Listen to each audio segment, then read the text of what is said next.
Star Trek 57, M23, take 2.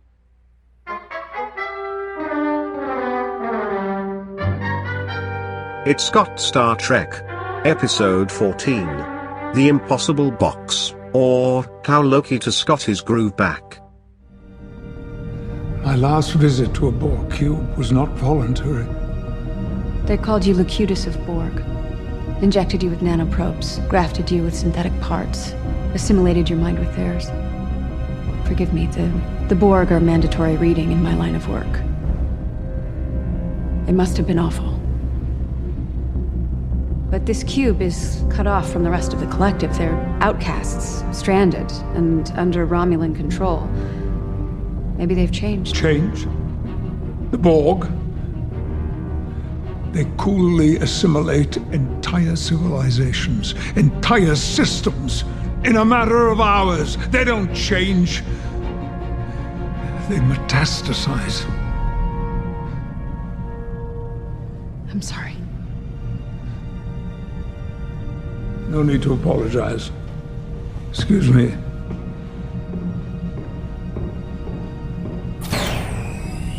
You can't see you're also haunted by something you'd like to forget.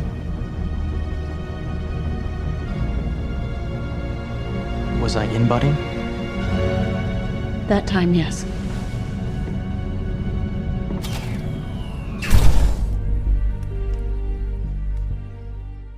All right, we can get started whenever you like. I've pushed the record button. Impossible box. Record button. That was a cool box. Who do you think? Who do you think did her dad's voice in their dream? I don't know. I was wondering about that. Do you think it was like I couldn't see his face for some reason. Mr. Madden, the actor who played Maddox? Yeah, we couldn't see his face. I don't know. No, I It don't sounded like see. it was Maddox. It didn't look like Maddox. Certainly, either. yeah, it was a different sort of dude. Unless they were trying to make it look like young Maddox, but I don't know. I mean, they blurred the face. Yeah, I mean, Somebody on the internet was like, maybe it's Bashir, which would be kind of awesome. I don't think it is, that would make sense. but that would be kind of wild. No, I mean, the actor, of course, is totally different. But the voice, Marty, the voice. I don't know. We could probably check on IMDb and see if somebody is credited with the voice, but I don't know. If It's they like, were. who was playing soccer when Rios was playing soccer? Because they showed his face, but I think that was a computer face because they went down and then made it a point not Whoa, to what are go you back. talking about? When he was like playing soccer before Aggie came in on the ship, he was all kicking the soccer ball, drinking. But you don't think that was him? You don't think that was just the actor playing soccer? I would. Do you think that was the soccer hologram? I would. It was the emergency soccer. Emergency hologram. And then she just thought that was the captain, and she ended up. Yeah. There's no reason for me to assume it was anyone different, except for the fact that they showed the face and they went down and they very obviously went up to neck level and cut the shot. I restrained myself from saying that. You don't gotta stab her 3 times. Give it the shot. And so they didn't. They went up to neck level, and right before they showed his face, they cut away.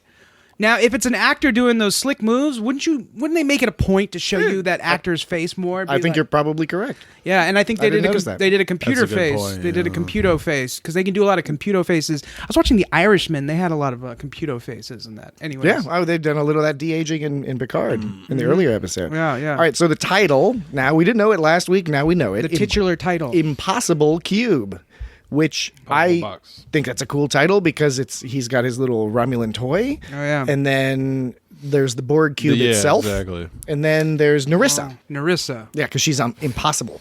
Narissa Rizzo. Yeah, Narissa believe Rizzo. so, yeah. She is impossible. She is impossible. God, she's so impulsive. I know. She doesn't just sit back and think. That's her greatest weakness is that she doesn't think things through. So I know it's skipping ahead, but She's very impatient. At the end, like just because we're talking about Narissa, I really thought they need to have an entire they're going spin-off Narissa crazy. explains it all. They're producing they're producing all these new Star Trek shows. So I want like Narissa to have her own spin-off that's just her spying on people and looking all sinister, just while people are going about their business. I mean, it could even be like a reality show where you just see people like going to the store and she's all like, nah. Yeah. Narissa Staring at observes them. it all. Yeah, because when they were in that Zok Mok room, well, you know, the Yeah, and she's all spying on She's them. it's like yeah, it's a normal thing going on. They're doing her thing. You can tell something shady's up, and then all of a sudden, boom, she's watching. You're like, whoa! I know, it was why intense. now she's watching? Okay. Yeah, I liked it. Yeah. All right, so show starts out with this dream sequence. What'd you all think about the creepy dream It sequence? was cool. It's just your standard kind of dream sequence. Yeah. There was nothing wrong with it. Yeah. It was necessary to sort of. Well, it wasn't necessary. Well, I get the way they laid this out. Yeah, it was necessary. I don't know. I was very entertained by it. I don't know. It's just because it is. Yeah, you're right. It's a dream sequence, but it was nicely directed. I thought this whole episode was really had some interesting shots and stuff in it, which was kind of cool. One thing I noticed was when Soji wakes up from that dream, when Narek is leaving, you can see, those wooden articulated little sculptures that artists use to practice painting. I was going to mention that. Yeah. And of course, she's taken up painting, which is a very Data was all into painting. So it's it's nice that they just sort of added that in there that she's into painting. Yeah, and there's the articulated mannequin, and then later on in the dream sequence, she is one of those mannequins. Yeah, it's interesting how that matches up. Yeah, I didn't know they had the hand version of the. I mean, I guess there's no word, reason for they me do. not to know that. Well, when you talk to artist people, they always talk about how like hands are the hardest thing to draw. They're always freaking out about them. I was starting to think about when people draw, especially in probably college level classes, when people draw posed things, people in poses. You can probably look at that and say, they really used that articulated mannequin in that picture. Oh, they really went crazy with the articulated mannequin in that picture. Like if they're super, super stiff or weird posed, when it's like, I've got my arm like this and my hand like this and my fingers are all together. They're probably like, they really My fingers are all together. They really used that articulated pose thing. I was actually watching. I'm sorry. I was watching something last night about just really pointing. About articulated mannequins. It was actually about the making of the game Crash Bandicoot, and they were talking about how the problem with a lot of animation was it was based on the skeleton. It's related. How the skeleton, the bones animation, where they take the texture and they put it around the bone, and it works really well. The problem is it makes things seem stiff, so they came up with an alternative method that involved coordinates for vectors, pictures, and vector points and things like it. Anyways, Vector bones. There's a lot of stuff. Vector bones. There's a lot of stuff that's based around the articulated mannequin idea, and the problem is it can look a little bit stiff, Yes. like wood. Yeah. Like Soji. Sometimes Like Soji. Speaking of stiff, why was Narek wearing his earpiece to bed? He's always wearing that. He's never not wearing it. So, I mean, obviously, it's a Bluetooth thing or whatever, so people that seem cool with important. it. Well, I don't know if it's a little unclear to me whether it's supposed to just be, like, obvious that that's, like, a Romulan earpiece and they're into that, or if it's meant to be a piece of jewelry, and then it is also functioning. Like, I don't know if it's, like, what it's supposed to come off as. Maybe it doesn't matter. Is it the translator? Yeah, I don't know. It's like because it seems like maybe he uses it to communicate with his sister because it's a visual cue since he's always talking to his sister. Yeah. Remotely. Well, so he doesn't need, as they brought up last episode, he doesn't need like any kind of markings to let people know his rank and things like that. He can just kind of wander around. They seem to know. Actually, I haven't looked closely at his uniform to see if because you're right. People submit to his commands. Yeah. So they know his deal. Yeah, I think it was actually mentioned briefly in one of the last episode or the one before. It might have even been Soji saying, or someone was saying, it's like you walk around, without any kind of, uniform or anything like that. Yeah, because it doesn't seem like there's any clear markings. Right. So does the Tal Shiar, do they just, as everybody just know? I mean, they're for a secret group. Yeah, it'd be weird if everyone just knew who they were. Yeah. Although, honestly, if you're well, basing he's it in on that other group. Yeah, well, that's true too. The Zhat Vash. Although it seems that it seems like the Vash. Zhat Vash might almost be a subset of the Tal. Like in other words, it's the overlapping, Venn diagram of it all. All right. Anyway, so then we move on to Picard, and obviously he's demonstrating his reluctance. Like he knows he has to go to the Borg cube, the artifact, but he's still got a lot of damage from that. I think one thing, and people have talked about in the past, I think especially around First Contact, is that Picard has faced so many situations and so many horrible situations where he almost died, where he's seen other people die, whole problems with the universe, dealing with Q and all that stuff. His family burning to death in a fucking fire. But those things didn't affect him the same way as when he was captured by the Borg in Best of Both Worlds. And I think that one way to look at it is it's because when that happened, they took away his agency, and that's like the one thing he can deal with any tragedy, any situation. He can face death, but he wants to have his agency.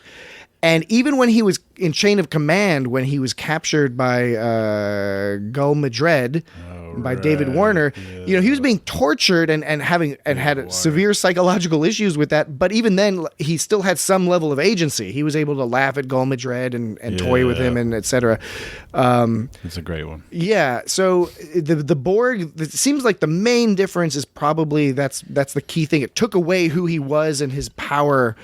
In his mind, I think, as we see later, he thinks he turned him into a monster to some degree. Well, I mean, how much has I was actually wondering how much, like, how often? What are the instances where he's lost his cool? The first one that came to mind, I'm sure there's plenty or whatever, but the first one that came to mind was in First Contact when she was like, "Picard, blow up the damn ship." He's like, "No," he gets freaks out about that, and that goes to what you're saying of like, I'll blow up the ship if I want to or if I don't want to. I'm leaning towards not wanting to. You're telling me to do something that I have to do, but I don't want to have to do that because it takes away my agency. He freaked out about that. Also related to the Borg. Of course, a lot of Star Trek is related to the Borg. But I think your point it's so true. It's a good point because it was the Borg again. That's where he lost his cool. That's where his vulnerability is. There's that whatever the psychological effects of that were, he was able to go back to being a captain and being a highly effective captain, except when the Borg showed up. Yeah. And part of it must be at least that not only the whole agency thing, but the other thing you can think of is that Picard never defeated the Borg, really.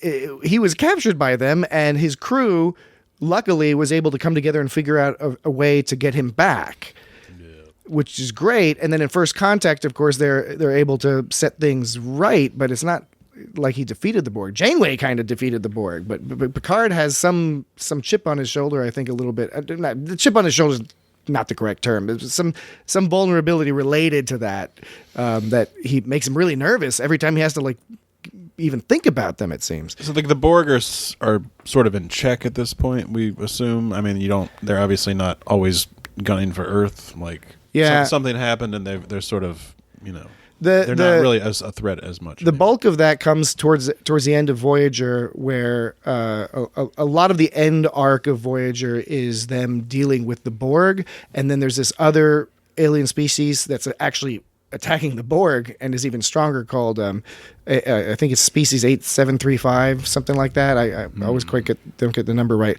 Anyway, a combination of dealing with that species and some of the machinations of Janeway in the end resulted in a hobbling of the Borg. They weren't destroyed entirely, but their transwarp conduits and stuff they were messed up, and so effectively the Borg have been limited. Their threat has been limited, but they're still a threat. That's why when people are walking around this Borg cube, they're still freaked the fuck out because they're like, what happens if they do like reconnect to this collective, and then we're all fucked. You still want to avoid them.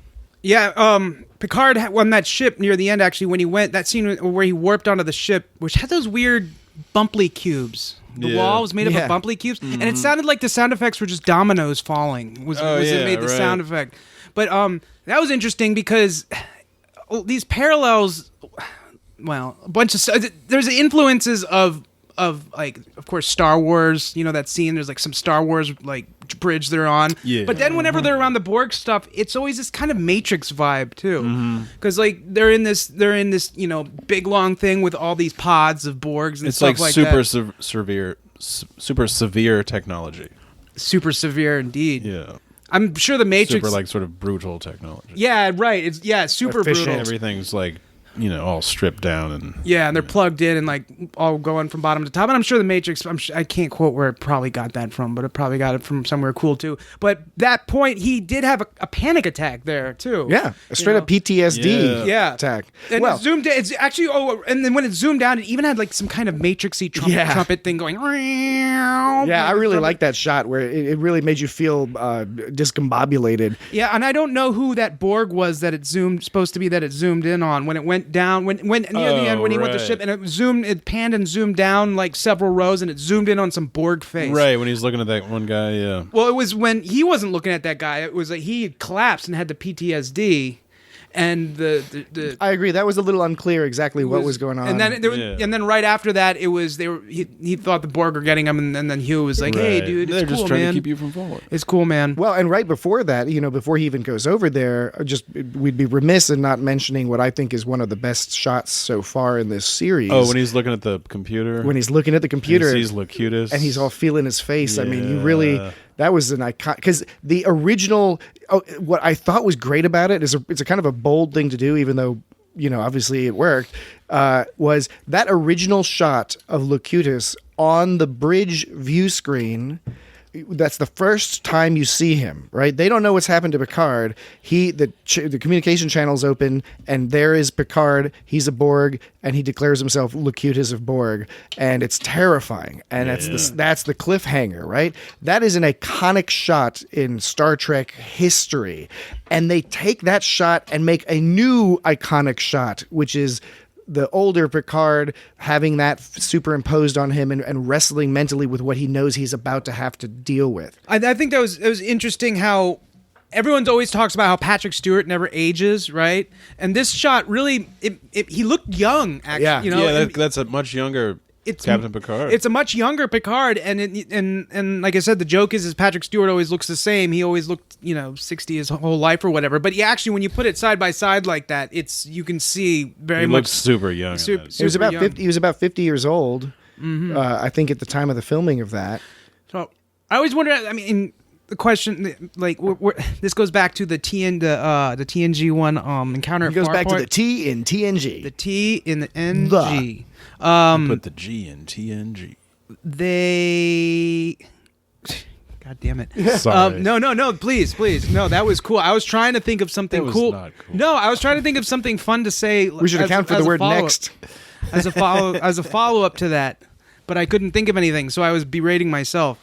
How do they get those cool shots? The computer, when he said, "Computer, look up these things," and it just immediately brought up those images and had all these cool shots of these all professional-looking cinematic shots. Well, most of those were from the. Oh, wait, you mean like in universe? Yeah, how did they get them? Yeah, in universe. Yeah, like the internet. I'm so dumb. Better. I was like, "Well, it's from the movies, Dan." Right. But so just real quick, the last point on that is, I really wanted to stress that the thing he's looking at it's not just the iconic shot of his face as Locutus; it's of his face on the Enterprise D bridge. Mm-hmm. Right, that was a choice. They could have just had a headshot of him as Locutus, but they chose to show it from the perspective of being on the Enterprise D bridge, literally from the episode, right? And I thought that was a really subtle and keen and smart decision because it's not only reminding you of that episode, but it's putting you in the place of Commander Riker seeing Locutus of Borg for the first time. Yeah, that was a pretty iconic shot. The back to the agency, it was there was the line when Raffi was talking to what's her name, Emmy, her friend who was an admiral, right? Is she an admiral? I bet, yeah, had to be.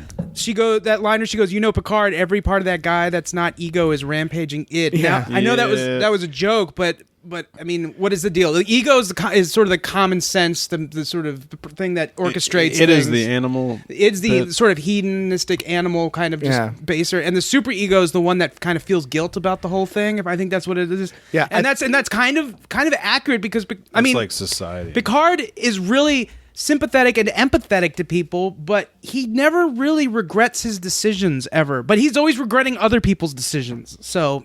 I don't know. I mean, goes back once again to the whole concept of Picard is not. It's kind of a piece of shit sometimes. I mean, he can be. I mean, which is fair. He always sort of admits his fault about like when he got injured and had to get his heart replaced. Like that's the one thing he's always like, that's true. I was young and silly. Yeah, but Q taught him. That was his one mistake. Q taught him in Tapestry. In the episode Tapestry, that he shouldn't regret that, and it helped make him into the man he is today. Yeah, see, so he's really just a humble brag or something, right? Humble buns. Didn't he kill some people? Didn't he beat some people up before he got stabbed or whatever? Well, he just got fought in a fight with a bunch of Nausicaans, and they stabbed him in his heart. Big ogre aliens. Yeah. So he still came out looking like pretty good, but it's easy to go back. Oh, I was young and stupid then, but I'm still alive, So I don't know. What did you think about the scene as predicted last week? We discussed that there seemed to be some sexual tension between Agnes Jurati and Cristobal Rios. He plays that whole, we can make out or not make out. We can have sex or not have sex. It's totally whatever. It's like, it's okay. It's whatever. And then she's like, oh, it's okay. He's totally cool. He's cool, so as awesome. cool as a cucucber, man. So. That's how it works. I really like the scene because I really think it's a realistic scene. I think, it's always nice, especially in a sci-fi, it grounds it. I'm sure some people will disagree, but I really felt that's a realistic interaction between adults. Her admission that she probably shouldn't sleep with him, but that it would make her feel better for a little bit. She knows it's not a permanent thing, but why not? And his whole attitude of he's not taking advantage of her. He's like, look, I'm here for you. Whatever you need, we're cool because we're both we're both here in space, chill adults. Well, in the original, we talked about this before, and the whole original Roddenberry view of Star Trek, where people are sort of beyond Roddenberry, where people are beyond the whole idea of just sort of greed and addiction and all that stuff. Would that scene fall in line with that, or because on the one hand it is a realistic representation of people as we are now, but I mean Roddenberry's whole thing, I guess, right, was to put words in his mouth is that we are not the same people in the future that we are now, or something like this idea that we evolve. Right. I think there's a lot of that, but there's been like for a long time a divergence from that. I mean, there's still sort of the acceptance of the fact that humans are much different in the future than they are now. Right. There's also... But you keep seeing more bad stuff. You keep seeing how the Federation is not a perfect thing, and all societies have their problems. It's not like the Federation. Right, and that began back in TNG and stuff. Yeah, really. right. So, I honestly would argue it began back in TOS because they had some problematic, computer scientists and admirals and things. And I think there's Mitchell was kind of Gary Mitchell. Gary Mitchell was kind of. I'm not joking. I'm not joking. But even before that, he was kind of. I'm not joking, Lee. I'm not joking, Lee. There's go everyone in the audience, go listen to episode 1 of the It's Got Star Trek everybody podcast. is listening to that one. It is. That's right the most now. listened to. That's what they're listening to now. Most listened to episode. It's also like that's just a really great episode. It is a really good episode. But in TOS, going back to TOS, there's always been a tension between Roddenberry's sort of stated purpose and philosophy and the reality that's actually shown on screen, and so there's a conflict there sometimes, right? Because Roddenberry envisions the future as a place where, as you noted, things like bigotry and racism are gone. But they're not, because Kirk himself has to berate at certain times. He's like, "There's no room for bigotry on the bridge, Commander Kyle," or whatever, because they're yelling at. I forget who they were yelling at. Some alien race, Klingons or somebody. They repeatedly demonstrate that there are tests. Gary Mitchell is another good example of it, testing that philosophy. And in the end, it is resolved. But there are individuals that do succumb to things like drug addiction and things. And you see with Harry Mudd and when you're just sort of on the fringes or outside of the Federation, even in TOS, there are the Orion slave girls and things. It is not a perfect Well, universe. And even before Gary Mitchell got taken over by the super being, he was already an asshole. He was already kind of like womanizing, kind of like he said he made some comment at one of the doctor or whatever, and then she had a spicy comeback, and he was all like whoo hoo, So yeah, that's right. And he did do that like a hand thing, where he like waves his hand, and that like ooh, she's hot. That I did. That was really old school. It was. Yeah. So I think this is of course a modernization. This relationship, this interaction between them, and it is it is different in style and vibe. I don't argue against that. But I just liked it because in Star Trek, Star Trek can be so theatrical and melodramatic, which I like. I'm not against that, but it does a lot of the relationships, while we love them and care for them and are invested in them, they're not always very natural. There's sometimes a little bit more theatrical, and this is a more sort of natural, like regular human relationship, as opposed to the special relationship between Dax and Worf, for example. Right. Yeah, that's true. And her character in general has a lot of sort of like she brings levity to the situation, but she also has these moments, like you just said, realistic sort of human relationships and stuff like that. She But that totally killed that dude. Yeah, exactly. Right. So it's an interesting character they picked to do that. I guess I don't know if it's try to surprise you more, or if it's just kind of like they needed a character to do that, but she in the meantime, what's she gonna do? I don't know. Maybe in the meantime they have to have her character do something. So I think Alison Pill is an excellent actress. She's really been pulling off these scenes really well, because they're hard scenes. They're complicated emotions that she's getting across. I was gonna say she's another one of those characters that has like really good facial expressions. Yeah, I just think it just, even when she was killing Maddox, her facial expressions were just kind of like this sort of like, this needs to happen, but it sucks, I was texting someone, and they were like, who's the lady with the small face? Oh man! And after that, I watched the episode again. I was like, it doesn't get it. But a very expressive face. Yeah. I think it's excellent, and it's a contrast to Rios's face, because especially in this episode, you see a little bit more breaking. Of Rios. You do, but you also see a little bit more breaking down of his facade, because you're really realizing more that Picard had him sort of pinned at first sight, that he's a kind of a Starfleet officer through and through. Yeah. He puts on the show of bravado and sort of swashbuckling, but when it comes down to brass tacks and he's dealing with people in a real way, both with Rafi later in the episode and here with, because you see him taking care of Rafi. He's putting her to bed. He's giving her coffee when she wakes up. And his expression is static but very emotive. You can just feel the sympathy and the he's desperate to be in a situation to help these people, but he is also somewhat paralyzed, I think, in terms of he's passive with. He's a little bit more active with Rafi, but he's passive with Jurati, sort of like, I'll help you in reaction. You tell me how to react, and I'll react the way you need me to react, kind of thing. Mm-hmm. Yeah, he all held Rafi's hands and everything, just sort of to help her through. So there are points where he can make connections with people, and he keeps people at a distance. But yeah, there's certain sort of commitments he has about him.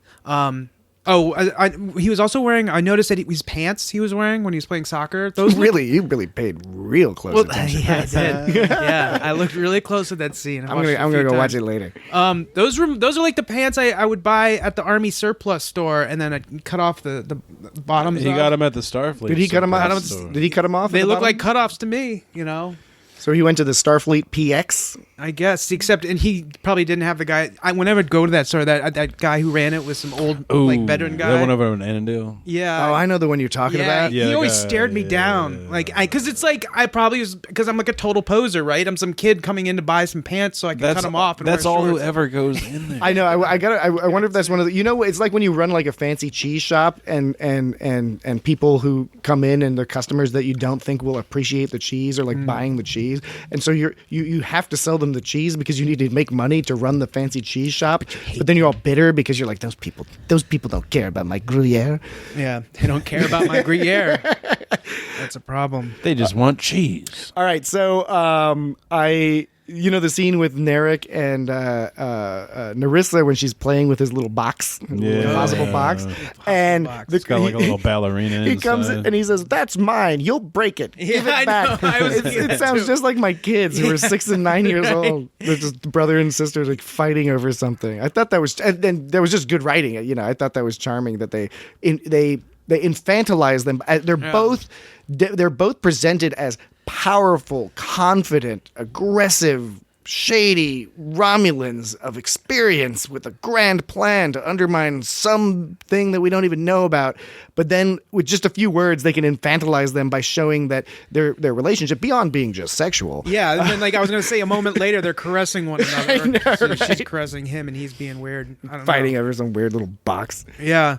Yeah, and then that statue, like the box is cool, but when it opens up and that statue comes up, the first time I watched the episode, I thought, oh, that's cute, and then the second time I watched it, I paid attention to the statue. I was like, that statue's like grasping its face in anguish. I was like, what kind of child's toy is this? Oh, this weird, creepy, like statue, like grabbing at his head.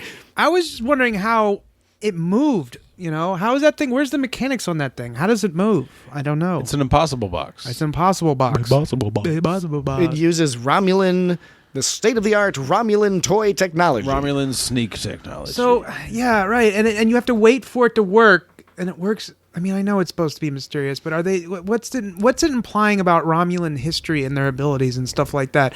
They got some issues. In their meditation room, is that just another sort of an offshoot of some kind of Vulcan mind? You mean the Korean spa room? They have like a complexly layered psyche that seems to have a lot of layers to it. Yeah, I mean the Romulans are an intelligent, culture.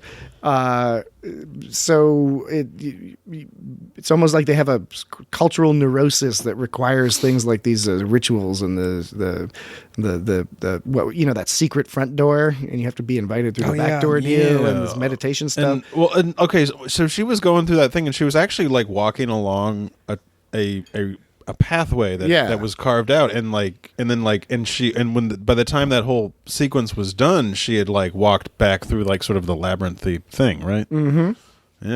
Yeah, it was cool. I mean, that was freaky deaky. Yeah, it was again, as we and others have pointed out, you learn more about the Romulans in these 6 episodes than you did in the previous 50 years, basically, which is kind of awesome. Yeah, I mean, what do they need to meditate about? Like, I mean.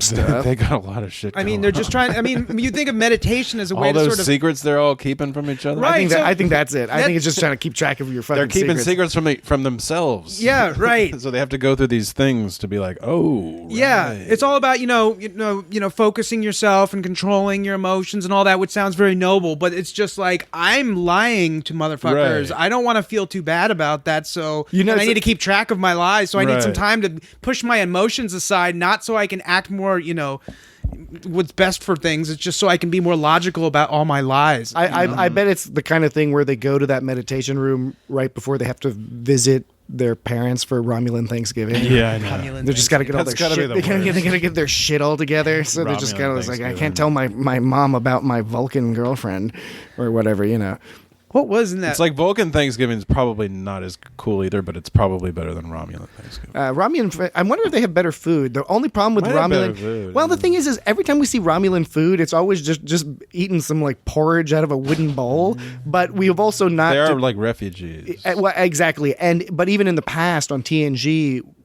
For example, when Data and Picard went undercover as Romulans in Unifications Part 1 and 2, they're at least at a couple points sitting, at a table like slurping some soup out of a wooden bowl. But again, that's just in some maybe potentially simple cafe in town. So I'd like to see a Romulan feast at some point. It's just really sinister and deceptive. I don't know. What, the feast? Do you think it's like they have a turkey, but then it turns out it's not a turkey, it's tofu? It still seems like humans have the best food. I mean, somebody probably ruins the gravy on purpose or something. I don't know. Yeah, well, because all the other alien food is alien food. It's all alien food. It's like all we can, all these aliens represent different aspects of humanity, but like humanity's still got like the food thing going. Yeah, we rock out the food. So there's Picard's. We're introduced to Picard's plan to get on the Borg cube, which is cool. So he was talking with pardon me, Dr. Aggie, and what did what's his name? Elnor. He said I should outbutt. Oh yeah, because he was talking about outbutting and in-butting. Because I guess like, butting in. Butting in. I think Girardi at some point said something about don't butt in or something. Yeah, right. So now he was talking about outbutting. He's like, was that in-butting? He's like, yeah. And she's like, yeah, it is. He's interesting because he seems like he's really good. Even though he's terrible at reading the room, at the same time he's really good at reading emotions. Yeah, because it's kind of like if you cut out salt from your diet, I guess. He was like, the tension between you is making me uneasy. Yeah, right. It's like when you cut out certain strong flavors out of your diet, all of a sudden a little bit of it, and you notice it. We live with sort of emotional deception all around us at all times. They're all Romulans. So out we just assume everyone's lying to us a little bit about something at all times, and so we just kind of let it slide off. He grew up in a place where nobody lied at all, so it must seem like, like I said, if you cut salt out of your diet, all of a sudden with a little bit of salt in it, you're going to notice it. Like, you're looking pretty rough today. Yeah. So it's basically like a German person. So like the thing about German people is they tend to be they have a tendency to be direct. So they'll tell if a friend is like, how does this shirt look on me? A good German friend will be like, that makes you look ugly. And they don't mean it to insult you. They mean it because that's the efficient way to convey to you that if you go out looking like that, you will have a reduced efficiency in finding a mate. Yeah, he just volunteers this information. What he says, what did he say? He said to Aggie, he can't see you're also haunted by something you'd like to forget. Yeah. And that was like, she got all pissed off about that, but at the same time, she all says to Picard, like, you were Locutus, you were injected with nanoprobes and grafted with synthetic drugs. You were assimilated your mind with the... Oh, sorry about that. Borg mandatory reading. I'm really into the Borg. Yeah, it was mandatory reading, so I'm going to remind you about all this terrible shit that happened. You were Locutus. I'm on a ship with... By the way... And then Elnor comes up to her and says, you're feeling some weird shit about your past, too. She's like, fuck you, man. Yeah. But remember, key point that she mentions that she has apparently a very deep familiarity with the Borg history, which I think is going to become important. Yeah, right. I mean, they definitely made a point of. I think because exposing that. Because last week, remember, we noted that video that she took and was watching with her with the baking of cookies. Mm-hmm. Yeah. That looked to be more recent. That did not look to be an older video, and that. Maddox himself indicated that her help was involved in the creation of these androids. And she was like, oh, we get to stay on the ship. And she's like, no, I'm relieved that I get to stay on the ship. Yeah. Yeah. She knows the deal, right? Yeah. Seemingly more than the average person. But I think an important thing about Picard's plan, in addition to being a pretty clever way to handle the situation, was it also implicitly demonstrates that the Romulans are not completely neutered as a culture, and it's been a little unclear, I think, to some people where the Romulans were like most of them killed or whatever, and the impression I'm getting is that it's like their homeworld was killed, their empire was destroyed effectively, but there's still tons of them out there. They have ships, they have power, they have a government. They're up to all their old tricks. Yeah, they can express power. In other words, the Federation is not eager to cause an issue with them, and at this stage, there's still Romulan space, and there's still a neutral zone. Precisely, there are still the treaties have been redone and rejiggered, but they're not nobodies, right? So that they have resources. Well, it says Beta Quadrant. It says the formal neutral zone. The former neutral zone, because since the Romulan Empire effectively doesn't exist. And the Romulans cannot express the power as they did before. The neutral zone is useless at this point. Is there a different? I'm sure there's a very obvious difference between a neutral zone and a demilitarized zone. I'm guessing one. I think it's the same. It's about the same. It's about the same. I mean, the name would imply it's effectively the same. I mean, demilitarized would imply that you're not allowed to have military, whereas neutral would. But effectively, so for example, I had the good fortune to visit the DMZ between North Korea and South Korea. Right, I wasn't in it. I was right next to it. On the South Korean side. Walked right up to it. Actually, you can walk into. When were you in South Korea? 2008. Oh. So there was it's a really interesting because on the South Korean side there's like a fence. On the South Korean side there's all these trees and stuff, and on the North Korean side it's very barren. It's like mostly the moon. deforested. Yeah, and they've built this little Potemkin village. It looks like a little fake village with apartment buildings, and they have people that are just sort of walking back and forth. You couldn't tell if they were guards or if they were just pretending to be citizens or whatever. But in between the two fences was about a half mile of land, just sort of like hills and largely dirt. All the trees cut down so you can see. I mean, it's like a big open field basically.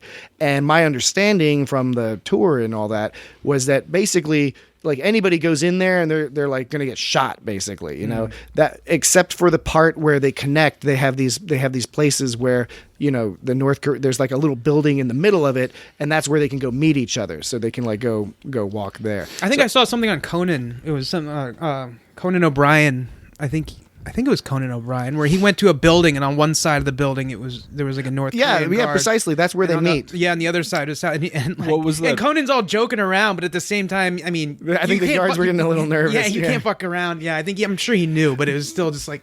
But my understanding is, in both the case of the Romulan neutral zone and the Klingon neutral zone, that they served precisely the same purpose, which was basically to say we're still in conflict, we're still antagonists. Because it wasn't cool to be in that neutral zone. Precisely. Whenever it's like, oh, you're in the neutral zone. Oh, well, you're in the neutral zone. It's not even about being in their space. It's straight up just not even getting into that buffer you're not zone. supposed to be there. And that's what powers do when they've decided they can't fight each other anymore because it's a pain in the ass, but they're not ready to call peace yet. So Picard, obviously, he went to the. So retracing steps here, they went to Free Cloud, and from Free Cloud, they found out that.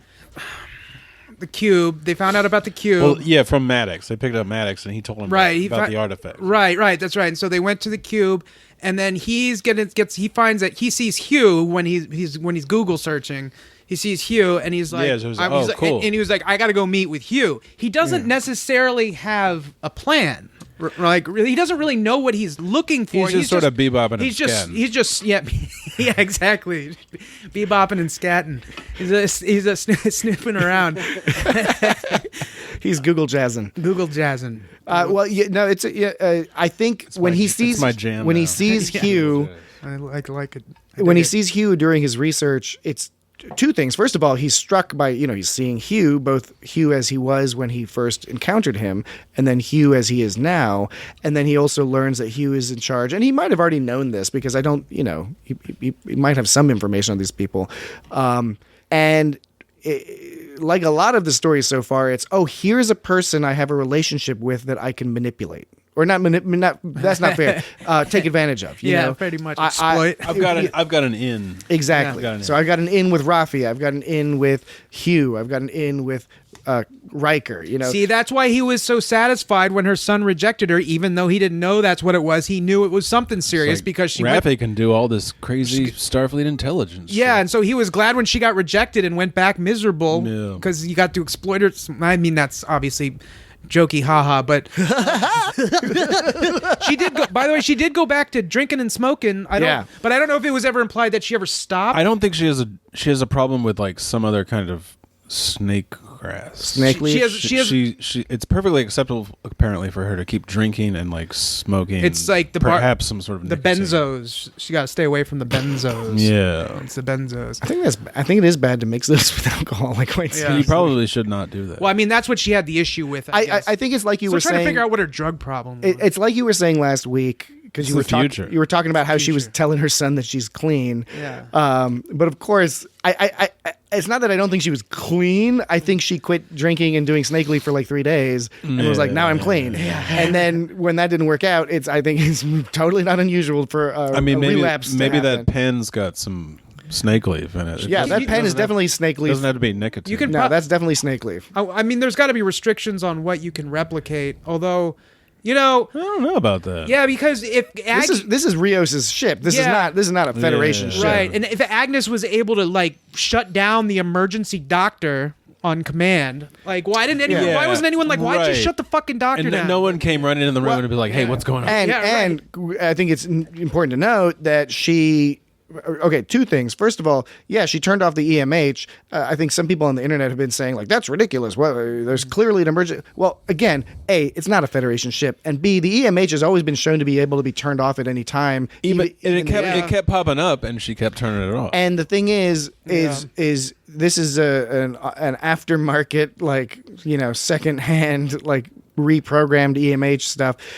They haven't had a reason to be suspicious of her yet. Yeah, that's so true. it's quite possible, in fact, probably likely, that at some point they may, in fact, check the logs, or the EMH might come back and be like, "Wait, she is a doctor. They're going to catch up to her. But the other, other added not point, a medical doctor. But she is indeed an expert. She's been to school and all. On androids and programming and stuff. So it's also possible she could go into the computer systems and do a pretty good job of erasing, you know, the information. So we'll see how that shakes out. How much biology do you need to know if you're going to be a synth doctor? Do you need to also be a medical doctor? It probably couldn't. I mean, it couldn't hurt. Maybe the direction I think went. There's a lot of common ground there. And they might have. I can't remember. They might have said that she had a medical doctor background. It wouldn't be unusual for a medical doctor to then use that knowledge to switch over into something. She's going to try to blow up the ship. Because in that point in history, you're probably learning a lot of that stuff like just in high school anyway. Yeah, in kindergarten they're all learning positronic nets. They're teaching you like geometry in like in the third grade and shit. And you're like, oh, when Starfleet. Raffi, everybody's got a cute nickname in this show. I know. Rizzo. That was from was that Pirates of Penzance? It was Rizzo or something. Rizzo is that's Pirates of Penzance. Midnight Cowboy. Well, maybe it's that too. When she's all talking to Emmy, and you know, she talks about, you know, Picard with the id and the ego and all that. But then when she hangs up, after, I couldn't tell because Emmy. Why do you keep saying it? I don't know. It's Emmy the Admiral. I'm Emmy. I'm the Admiral. I didn't even pick up on that her name was fucking Emmy. Like I wasn't even paying attention. Well, maybe they're trying to trick people and they want to win an Emmy. Hey, I don't think Patrick Stewart has won an Emmy yet. He's been nominated, but I don't think he's ever won. They better give him an Emmy. That'd be awesome if they gave Patrick Stewart an Emmy. So when she hangs up and she's like, "As your deep friend," a deep friend. That's not even a term. Nobody's such a deep friend. Hey Dan, be deep friends later. Are you my deep friend? Yeah, we can be deep friends later. How deep do you want to be? Okay, let's get this podcast over. Okay, so we can go be deep friends. Oh my goodness, deep friends, fine. So when Raffi's when they get off the phone, we're talking about the clapping. The clapping. No, what I was gonna say after Emmy was like, "Do me a favor, don't call me again." And then that Emmy hangs up, and then Raffi looks all bummed out. She's like, "Ugh." Now, was she bummed out because her friend Emmy said not to call? I'm gonna stop doing that because I'm starting to piss myself off. I did it that one time. I was like, "Ugh." So when Admiral Emmy, do you think she was bummed that the Admiral that her friend said that to her, or do you think she was more just like, I was fucking drunk and stoned, I somehow managed to hold it together, and the call's over, and it's that kind of like after holding it together? I think it's both. Yeah, I think it's both. It's both because she was just like, oh shit, it was yeah, right, yeah, it's kind of mounting up. It was like the Leslie Knope scene when on Parks and Recreation when she has the flu and she takes all that flu medication and she's acting like a complete lunatic, and then but when she gets up to give her speech, she gives it perfectly, then afterwards goes back to being a lunatic. So Buttons. Okay, Narek's plan, right? And we saw him convincing his sister to do this. I really like that this is it's well thought out. It's nuanced. It's the kind of thing where you don't know whether it's going to work or not. But it's so good that even his sister is starting to believe that it's going to work. Yeah, and it's the idea of being, what do you do with a crazy robot lady who can turn into Super Ninja Lady? What are you gonna do with a crazy robot lady? And accessing, utilizing the imagery from her dreams is a pretty clever way to go about it. Yeah, the dream thing it's cool. I will say I'm not gonna be a dick about it because I think it's pretty cool. Because all she had to do was be like, oh, I see 2 red moons and a lot of lightning, and then like she was like, okay, computer. She said blood red. They were a little brighter than blood red, if I do say so. Yeah, I know, right? So the idea, real quick, she doesn't know about the color spectrum. She's a synth. She doesn't know about blood. She's a synth. What does she know? So you're not as keen. You're not as keen into the dream. Keen to the dream. I think it's a neat way of to have an into that information. I think it's a cool way of presenting that sort of way of the plot thing. It was a classic sort of dream thing. There was nothing groundbreaking about the dream thing, but it was perfectly appropriate and like, you know. So you learn stuff. Yeah, exactly. But the thing is, he goes, her neural pathways are always seeking and forming more efficient connections. And he goes, that capability must bump against clear evidence that she is not, as she believes, a human being.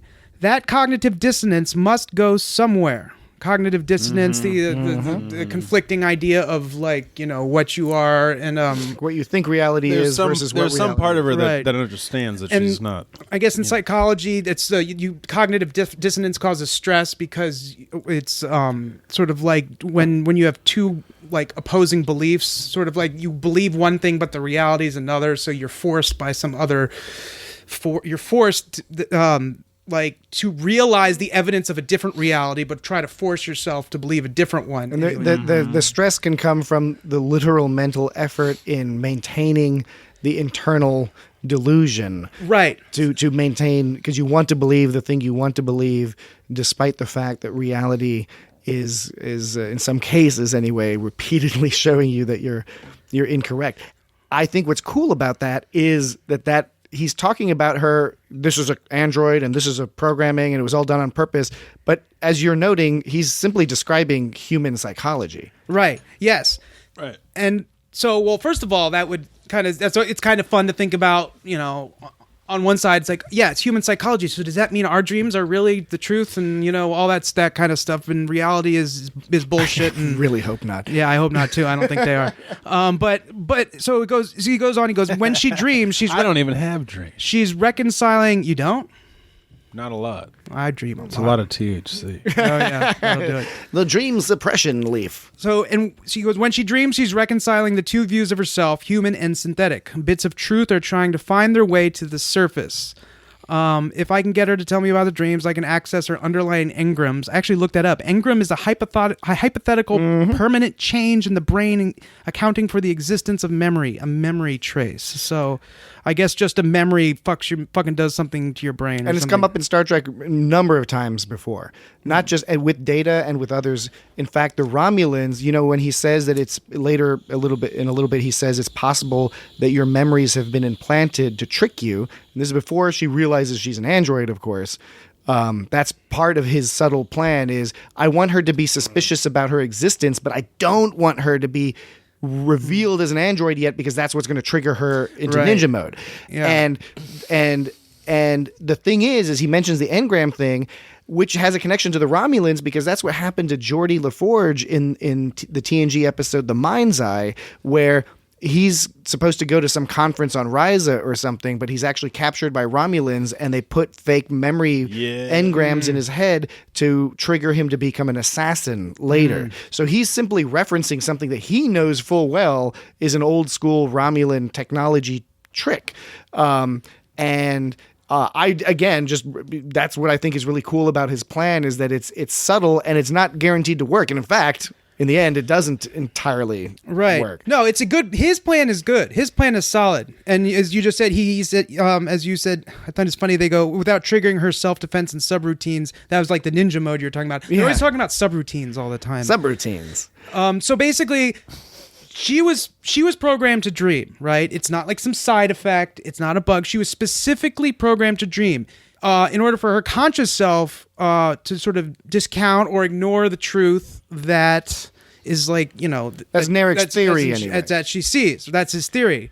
We don't necessarily have to take that as fact. It's normal for a human to dream, so it's going to help her feel like she's a human. And of course, Data in that, at that one point, he gets that dream. He finds that dream program that was in his head, but just not activated. And then he starts dreaming and having all that weird shit. Yeah, man, like that one episode where he's having the nightmares with the telephone in his belly and like the cellular peptide. But I don't think that's amazing. I don't think his dream program was ever. It's one of my favorite episodes. His dream programming wasn't ever established as something that had use, really. Well, it had use in the sense that it was the assumption was that Professor Sung put it in there for a purpose, similar to what Narek is saying. Why bother with it? And the purpose could have been to give him more of a human experience.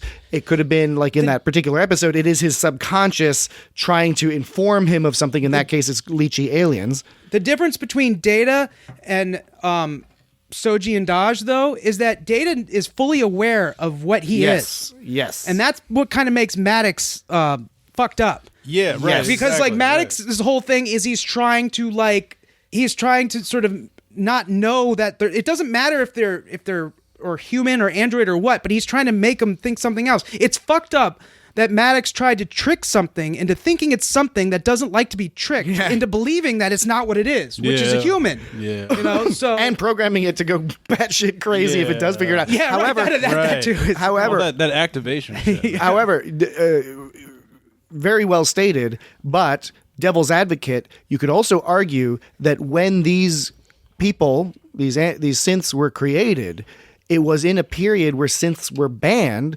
and that even them knowing they were synths, it could be a form of self-protection to protect them from being dismantled and destroyed. I'll buy that to a point, but part of him definitely got off on the idea of like he was. I think he's clearly complex. He's not some mega. By all accounts, is not some mega benevolent, right? Purely benevolent person. Yeah. So the dreams, basically. The purpose of the dreams is that her programming tells her one truth to do that she's supposed to do, but there's evidence in her circuity chips that tells her something else. That's the cognitive dissonance. Whereas like her knowing information that she shouldn't shit know. Is so complicated that it just already knows. I think it's another good subtle example of how she knew some facts in previous episodes, and Narek kind of pokes at that and say, how did you know that? And she doesn't really. She tells him, like, the security is not always great. But it's like, it's in the report. You're not saying you actually looked it up. You're just giving some excuse as to why you could have looked it up. So that's the kind of thing where then if Narek's theory is correct, she goes to sleep and the dream is meant to sort of work through that. Yeah. What is it? He was saying that all his calls with his moms was like always 70 seconds. Yeah, that was I really like that cool. scene. Yeah. The way that it was directed, how every time she started to drift off, the mom's face just froze. Yeah. And then it was kind of creepy. Yeah, it was super creepy. There was the one bit where she tried to like poke herself and she was like, and she tried to fight the sleepy off. So actually, and for that scene, right? So note that she's going to sleep. Does she go to sleep at every one of these things? How does she not? Every time. Yeah, every time. How does she not realize that there's 70 seconds apeace? And how does she not think it's strange that she's going to sleep every time? Because then wouldn't that be evidence? Wouldn't that be evidence of some so there's some. But by Narek's theory, then her brain dreams and like clears all that shit out, and she doesn't remember it later. So the idea of the dream is it's not that she's creating these new neural, because the point of the thing is the new neural pathways are being created, right? And that's what causes the dissonance, is because it hits upon some shit that you're not supposed to know. She's being told something. She's being told that left is right, when in all her heart she knows that left is left. But like, the man or the woman or the whatever is telling her that no, left is right. And you're like, no, what do? I see this as evidence, but my programming is telling me something stupid. And so that's what dreams are for. So these pathways, they're not. What was one of my wondering is, are these pathways just created during her sleep? Is that the purpose of sleep, or are they just created all the time? Now, that's a good question. So if the dreams are a way of digesting evidence and sort of dismissing it as a fantasy, if her programming can tell her to save a memory and deal with it later, right? Because that's what would be the falling asleep thing, right? Some weird shit. Her programming can just tell her to put it away, not think about it till she's sleeping. I mean, and this is where it's like kind of the answer's too easy. Why can't the programming just tell her not to think that? You know what I'm saying? Like if a program can make you put off a thought till you sleep, that program can also say you're not going to have that thought anymore and just erase it. It doesn't have to account for shit. I think the in-universe argument and possibly out-of-universe argument, if we get there to that level with AI technology, is that it's the complexity of the system that requires the weird, complex, analog to the human. Because the human mind works in a similar fashion, as far as we understand, that if you don't get REM sleep for a couple of weeks, you go insane and then drop dead.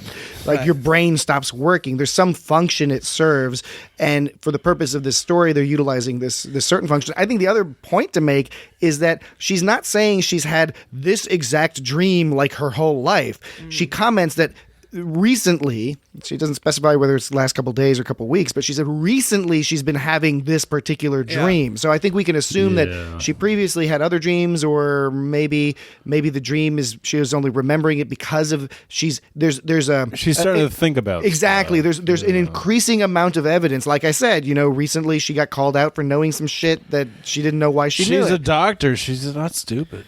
Yeah, that too. I don't know. I think it's very interesting. Some of it we'll see. Maybe we'll think differently when we see how it resolves itself further down the storyline. And that's why I actually, I like it because actually, and what you said, I was thinking about that too. About we're not Dr. Soongs over here, right? We didn't create positronic networks and put them together to make a Positronia. Bassoony Dooney networks. What did you say? Dr. Soon. Dr. Soon. He didn't say bassoons. Dr. Bassoon. and so anyway, we don't know what's necessary for something to simulate life.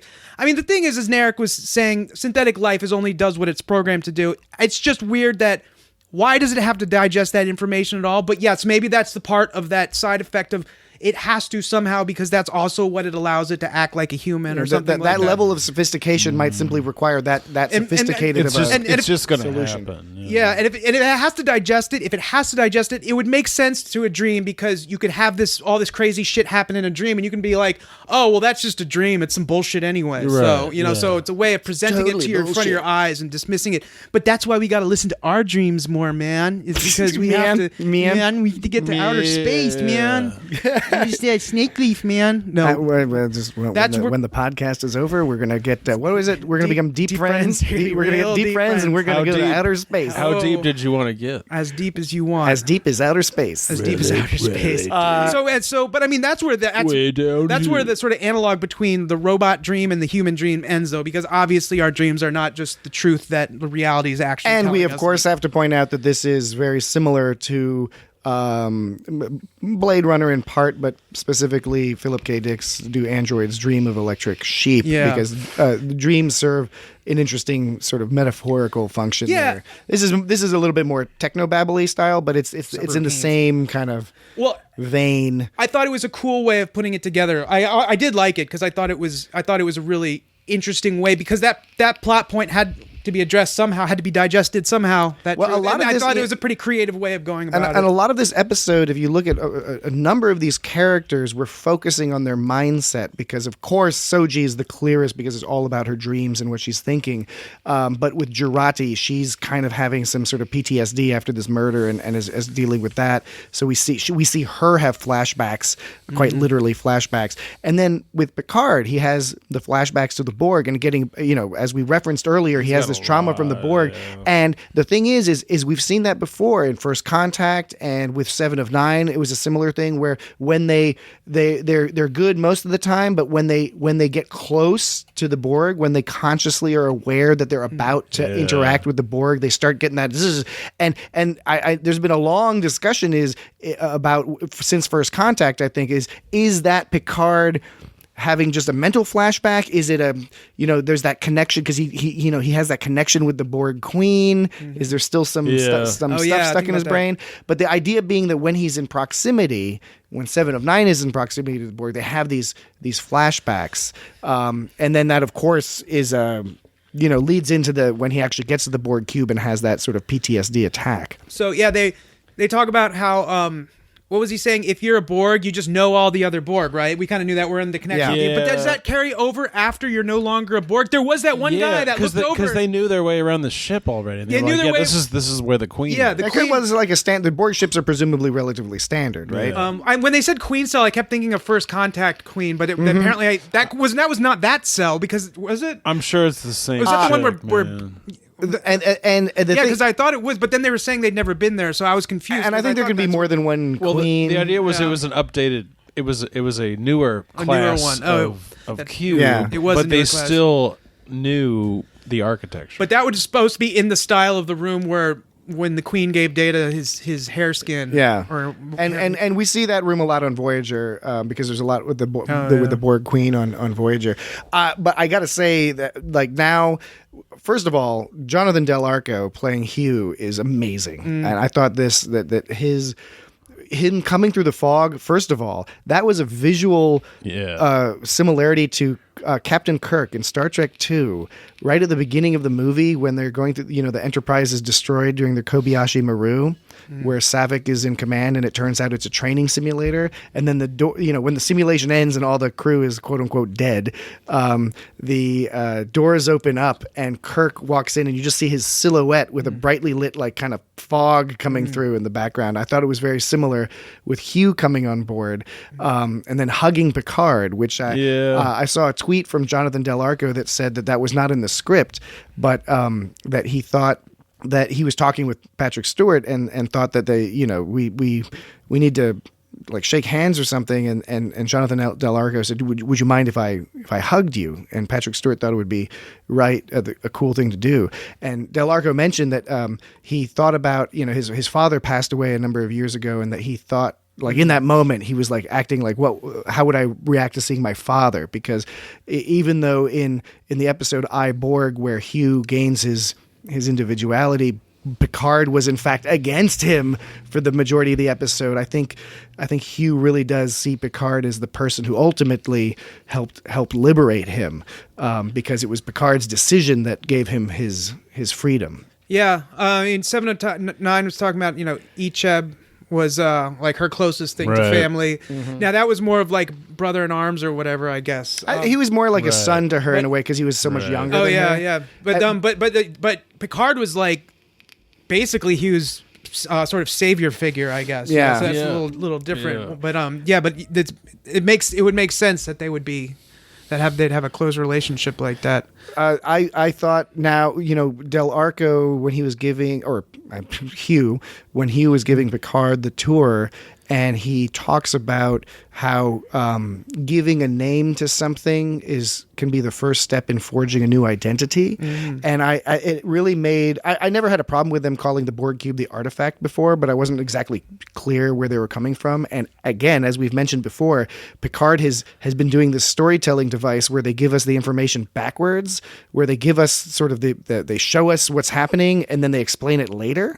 And they've been talking about the artifact like the whole time pretty much, but now it makes sense because you can say that Hugh probably had a hand in calling it that, because instead of calling it the Borg cube, calling it the artifact conjures an image of just like a thing, a static item that you study, as opposed to study. Yeah, and a Borg cube is a horrific hive of buzzing malice and evil. You don't want to go to the Borg cube. So giving it that name, the artifact, no nerd takes the power away from it, which I thought was.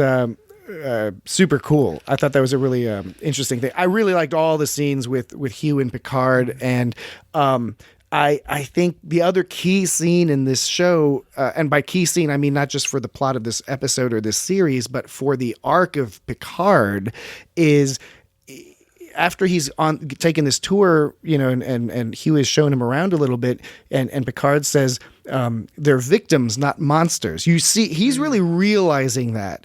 He might have intellectually thought that before, but he seems to be emotionally realizing that. And I think he's not only realizing it about the Borg in a general sense, but also about himself. Yeah. Because I think his fear, his PTSD, all that stuff with the Borg is partly because he believes that he is part monster. I mean, because he visits where they're like, they're taking away all their implants, and it shows the people, and they're like looking in the mirror, and they're like, and he's like, this is so great. Like, look at this. Like, yeah. And he was so surprised. Well, so how come, I mean, is it just a volume thing? How come Picard didn't come away with, I mean, I'm sure this has been addressed, but if someone could remind me, how come Picard didn't come away with any sort of lasting injuries from being a Borg? When people are missing eyeballs, how come he's not missing an eyeball? It wasn't that long, apparently. Yeah. But I mean, I guess it's just kind of like, isn't it like why does length of time really matter in a situation like that? Do they get more implants as they go along? I mean apparently it was still like horribly invasive. Yeah, and they've also talked about how, and I think they accentuate this by showing that one of the kids, the main kid, they show getting his eyeball healed. I mean, he's a kid, right? He's pretty young. And with Icheb and on Voyager and with 7 of 9, they stressed that if they get you as a kid, you can't really take out a lot of the stuff because it's too incorporated into your system. Whereas with Picard, he was 50 years old, so presumably they were able to like get him, and he was only Locutus for like a week. Yeah, I was just.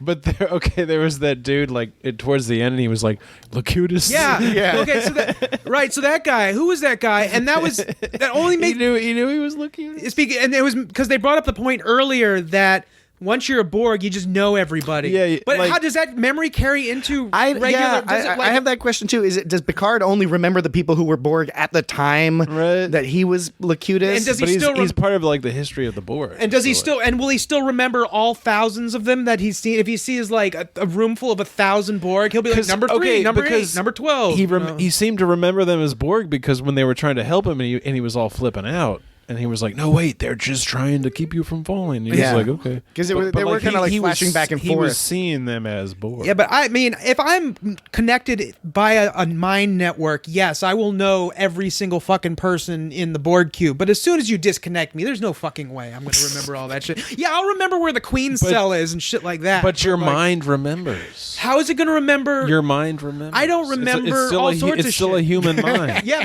and then the human mind forgets all sorts of motherfucking shit. It forgets, but it remembers. What are you talking about? It's also a sci-fi TV show. It's a TV show. It remembers. Well, but that's a good. That's the point of like, yes, you remember, but you forget. It's not that you forget the information; it's you just forget how to retrieve. You remember. You remember eventually, whether you want to. I would find it harder to believe that you like know new Borg. No, not new Borg. But I was never suggesting that. I was never suggesting. I'm just saying, but I do think, as I think you were just basically saying, which was that it's not like you're remembering all the Borg, but if you run into them in the cafe, you'll be like, "Yo, 3rd of 8. Well, I know you." That's my point. Is like I think once you have like 10,000 Borgs in your brain, once you get disconnected. Because the only reason you remember those Borg is because you can reference it. It's like the only reason I can remember half the shit is because it's in my phone, right? Because I live in the future and I used to use a phone as a phone, and I'm one of those people. I use my phone as a phone. But somehow that one dude was like Locutus. None of the other Borg was like Locutus. That's going to become important later. What I'm saying is the brain, the Borg network brain, of course they can remember his name because they don't have to remember it. They just refer to it. Well, he was also famous. Like Picard did not show any recognition of any of the people no particular recognition of any people. They recognized him, but it makes sense for them to recognize him because he was fucking Locutus. That's a big thing for the Borg. Yeah, that's like remember. That's how they learned about humanity. You remember? Was it 2001 when during the Super Bowl Janet Jackson showed her nipple? Right? It was around there. You're gonna remember. You remember that thing that's ever you remember happened. that. You're gonna remember Locutus if you're Borg, and if you watch the Super Bowl, you're gonna remember Janet Jackson's nipple. I think it's just one of those things. I wonder if he would have remembored 3 of 8, though, for example. Probably not. 3 of 8. But 1 of 7. 1 of 7. Okay, so some Borg, XB, which XB stands for former Borg, not ex-Borg, but that's okay. So XB, that was just I was being an asshole.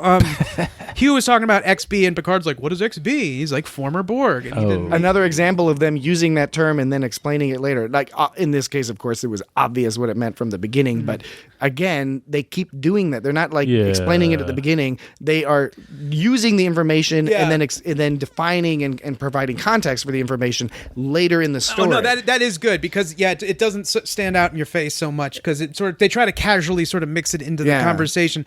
But all these other Borg, some of them look like fucking like zombies and shit. Because they got so fucked up. They got so fucked up. I'm wondering if.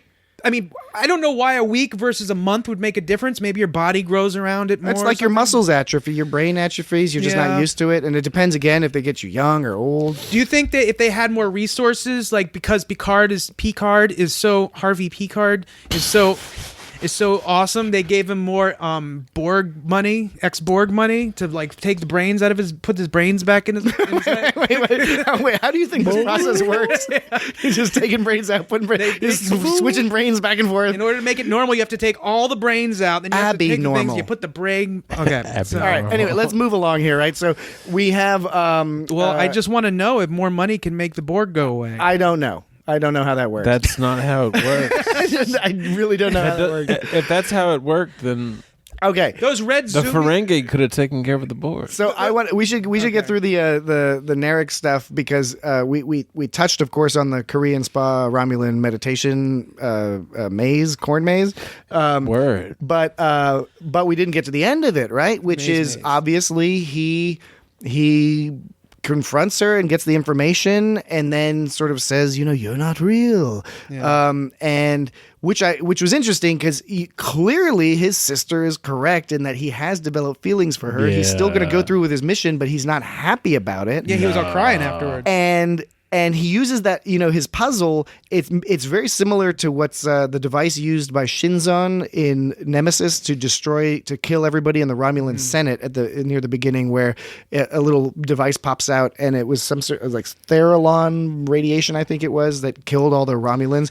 This didn't seem exactly like that, but it was the same principle. I was wondering what's that smoke that's shooting out that's going to kill a robot? I don't know. Well, I think that it was the radiation. He did say He said there was something about the radiation because, and this has been much discussed on the internet since the episode has aired. Some people have said that this was some sort of stupid James Bond style villain murdering. Like, why didn't they just shoot her in the head with a gun? And which I find perplexing because they've spent the first.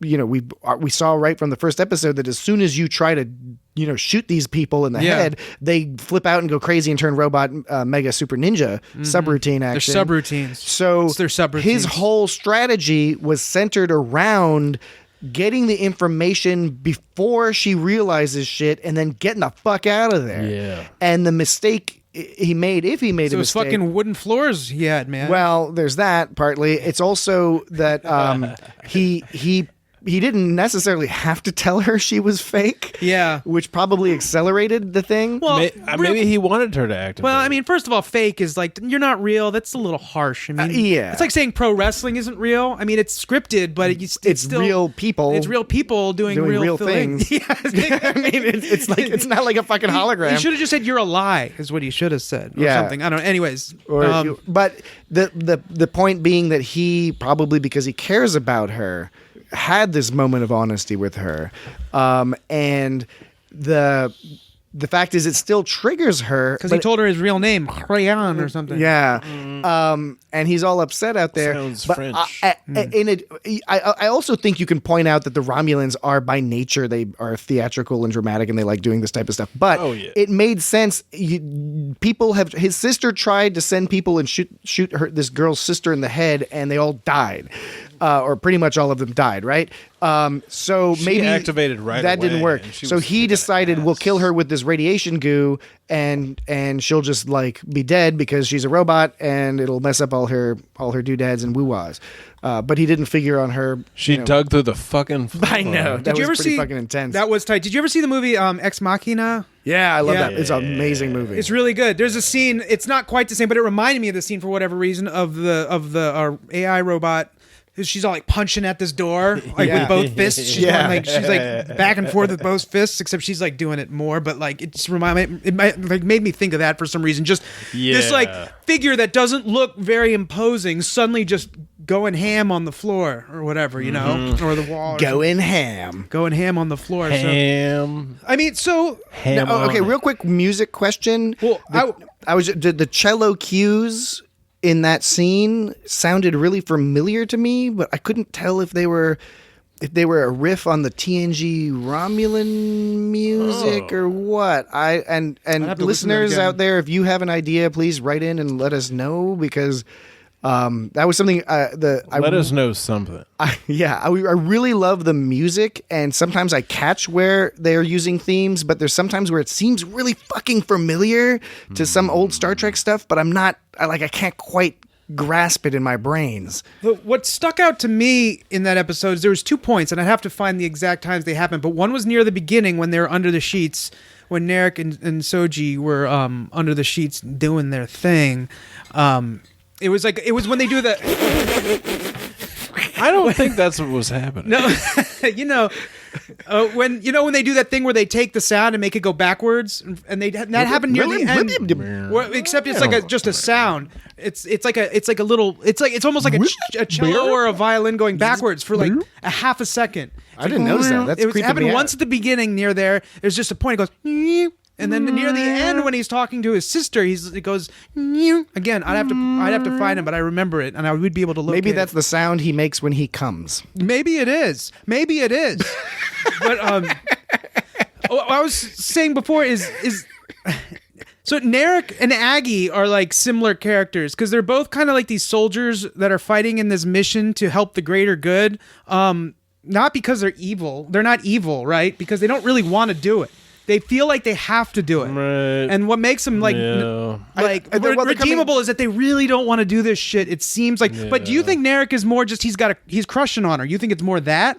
No, I don't, because I think you're right, but I think they're coming at it from different angles because Jurati is she's not experienced in this type of activity. She's not used to deception. She's not used to these things, murder, for example, and so those things are stressing her out. Yeah. Even if she thinks, by all appearances, it seems that she thinks she's doing this for a good purpose.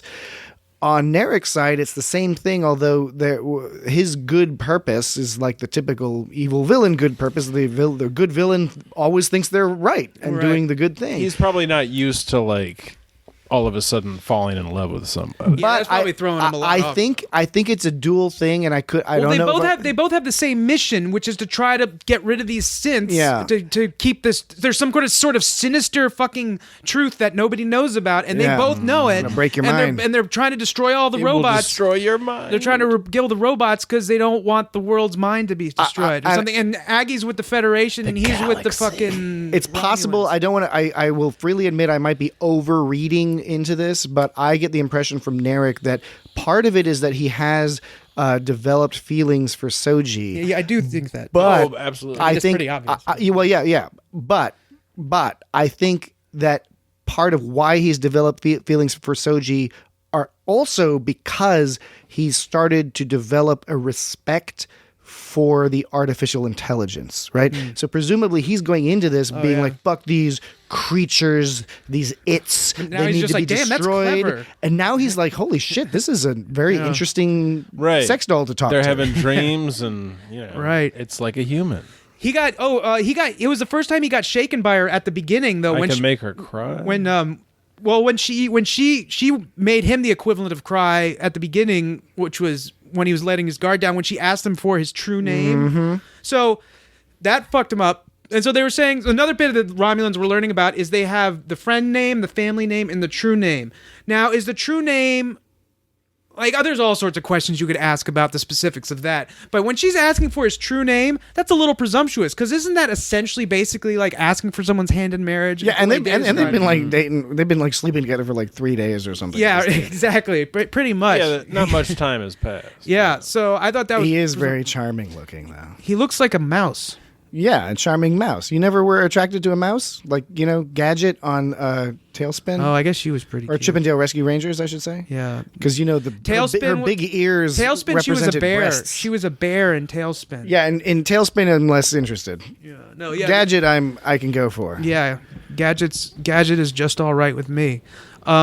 Gadget is just. But it's weird that he got so freaked out about that, because it's just like, that's just a normal question. I know, he's like, well, how does this cultural anthropologist that's lived here for a while know this information? Yeah, right. Yeah, yeah. But maybe it made him think like, maybe I do want to tell her my true name, and maybe that. I thought that was a good exchange at the beginning overall. I thought he's doing a great job of really. Working through the conflict. Not my name. The conflict. And, he went through it. He was going to kill her. His plan was to fucking kill her, and presumably still is, but I'm guessing that things are going to be a little bit more complicated for him, because it's the classic, that old thing that happens like in high school where you try to kill your girlfriend, but then she manages to escape, and that makes you kind of like fall in love with her even more. It's like, this girl's got skills. I want to laugh at you, but yeah, I do know what you're talking about. Yeah, I know you do. I know where your bodies are buried. Oh, man. I liked it. That was a good line when Rafi was like talking to Amy, and she was like, "I know where your bodies are buried," and instead of just laughing, she was just like, "Oh, that was a long time ago." I mean, which I thought was great because it wasn't the normal. The normal response would have been like, "Aha," but her response was like, "Oh yes, I know you do, but you know the statute of limitations is up, so I'm not stressed about that." All right, so we got to move along. Is it jokes time? Almost. I guess the final scene to talk about is the escape of Picard and the Picard and Soji through the device called the spatial trajector. And again, these writers, okay, all right, let me gather myself. Detractors of the series, if you don't like the series, again, that it is a subjective thing. Understood. I can completely see why people would not be into this series if they were looking for something more TNG style or something, right? That's a perfectly acceptable opinion. What is frustrating is when people say things like, these writers don't know anything about Star Trek. Because that is demonstrably not true. And I'm going to prove that point again here in that maybe they're not using Star Trek the way you think they should, or maybe they're taking it in a direction you don't think they should, and that's, again, 100% valid viewpoint. But they clearly know about it, because the spatial trajector is a callback to a Voyager episode where they meet these people called the Sicarians. Who... First of all, I think, as I recall, that's who the Borg assimilate. Yeah, well, see, the thing is in Voyager they hadn't been assimilated by the Borg yet, and all the men wanted to bang Janeway, as I recall. I haven't seen that episode in a million years, but I do remember that their whole deal was that they had this technology to travel super far distances. That the whole point of Voyager was they were trying to get home faster, right? So this was one of those planets they came across where they heard about this technology, and they're like, oh, maybe we can use this to get home. And the long and the short of it was that it didn't work out, it wasn't compatible or whatever, so Voyager wasn't able to use it, but they had a little adventure there. But now we hear that at some point they were assimilated and started using this technology to help the Borg Queen escape. Right? So that's a pretty deep cut, I'd say. I'd say that's a pretty deep cut to pick that particular Voyager episode, and yet it's so perfect for exactly this storyline where they need to get Picard and Soji off this Borg ship. 40,000 light years, it sounds like a long away place, but they've announced, I'm sure in the Trek manual they've announced how many distances that the normal transporter can go somewhere. Normal transport is way shorter, and even warp drive, because Voyager was tossed to about 70,000 light years, and that was going to take 70 years. Do they use subspace for normal communication? The subspace is for communication. Sometimes they're utilizing subspace for shit other than communication to do magic shit. Do you think this relies on subspace? I don't remember enough about. I'd have to go back and watch the Voyager episode. Yeah. But and by the way, you mentioned the 40,000, and Soji was the one who said that, and it was I think a key point here, because A, how did she know that? And B, it was right after they talked about how, Picard and Hugh were all like, you just know all the Borg shit. You just know it. It's in your head. And it's in Soji's head. So the question is, does that mean Soji just has access to some real-time information and that's why she's learning this stuff? Does it mean that Maddox programmed Soji and Daj with just dump the whole Federation database in their brains so they just know the information from Voyager? Or does it mean that in the creation of Daj and Soji that some sort of Borg influence or technology was applied in order to accomplish the task, and that as a result they either have access to the Borg network or have Borg memories implanted I bet that's what it is. Well, it seems like and that makes a lot of sense. And they make a point to be like, Picard and Hugh have this whole conversation about it. So there was a purpose, there was a literary purpose in providing that information and then giving us the clue that Soji has some connection to that. So I was, so the whole synthetic attack on Mars, it seems like that would have some sort of Borg implication in that. And what you're saying now is that's an interesting point. I hadn't thought of it in that respect of how she's getting her information. Is it stored or is it real time? And if it's real time, is it just she's got a wireless chip or whatever, or is she kind of hooked into the Borg a little bit? And I hadn't thought about that, but maybe that's why they have to get at find the nest, because the Borg are finding a way do some crazy shit with synthetics or something. And we don't. I don't think. Or we maybe even could apply it to people somehow from a remote, like remotely assimilate people or something like that. And I don't think we have enough information yet to ascertain whether or not it's whatever her access to information. She clearly has access to information. I don't know if we can determine yet whether or not it's real time or stored. That's an interesting idea, though, because partly like one of the other bits of information that she knew that she shouldn't have was that Borg ship was disabled after it tried to assimilate those 25 Romulans. Right. Now that information could come from access to Romulan files, but it could also come from access to the Borg files from that ship. The Borg files. The Borg files. Da, da, da. So. I might have talked over you, but when did you say when you're talking about trajectors, projectors to transporters? Yeah, the spatial trajector. Transporters. How far can normal transporter go? Ship to planet, which is probably what, like a few tens of thousands of kilometers. Yeah, I think. I mean, this was like a bunch of light years. Yeah, so that means 40,000 light years. So that means crazy. it could probably. They're going to go all the way to Nepenthe. It could probably. Yeah, you're right. They are going to Nepenthe. Yeah, where's Nepenthe? Which quadrant is that in? It's where Riker is. Oh, is it? And what? you know, did they say that? No. Well, the implication is on the next week's. Picard wanted to go someplace safe because you don't watch that. Yeah, in the preview they showed Riker. But it's important and possibly to note Troy. This in good Star Trek tradition and in good Star Trek Picard tradition, the names of all these planets and places, they all have some reference to mythology and stuff. Totally. And Nepenthe was from, in Homer's The Odyssey, there's a drug made from this kind of pitcher plant type thing that when a human takes it, it banishes grief or troubles from a person's mind. So you can see that being both a nice place to retire for Riker and Deanna Troi, and also a place of rest and recuperation for Picard and Soji, who've both gone through their own sort of traumas on their way.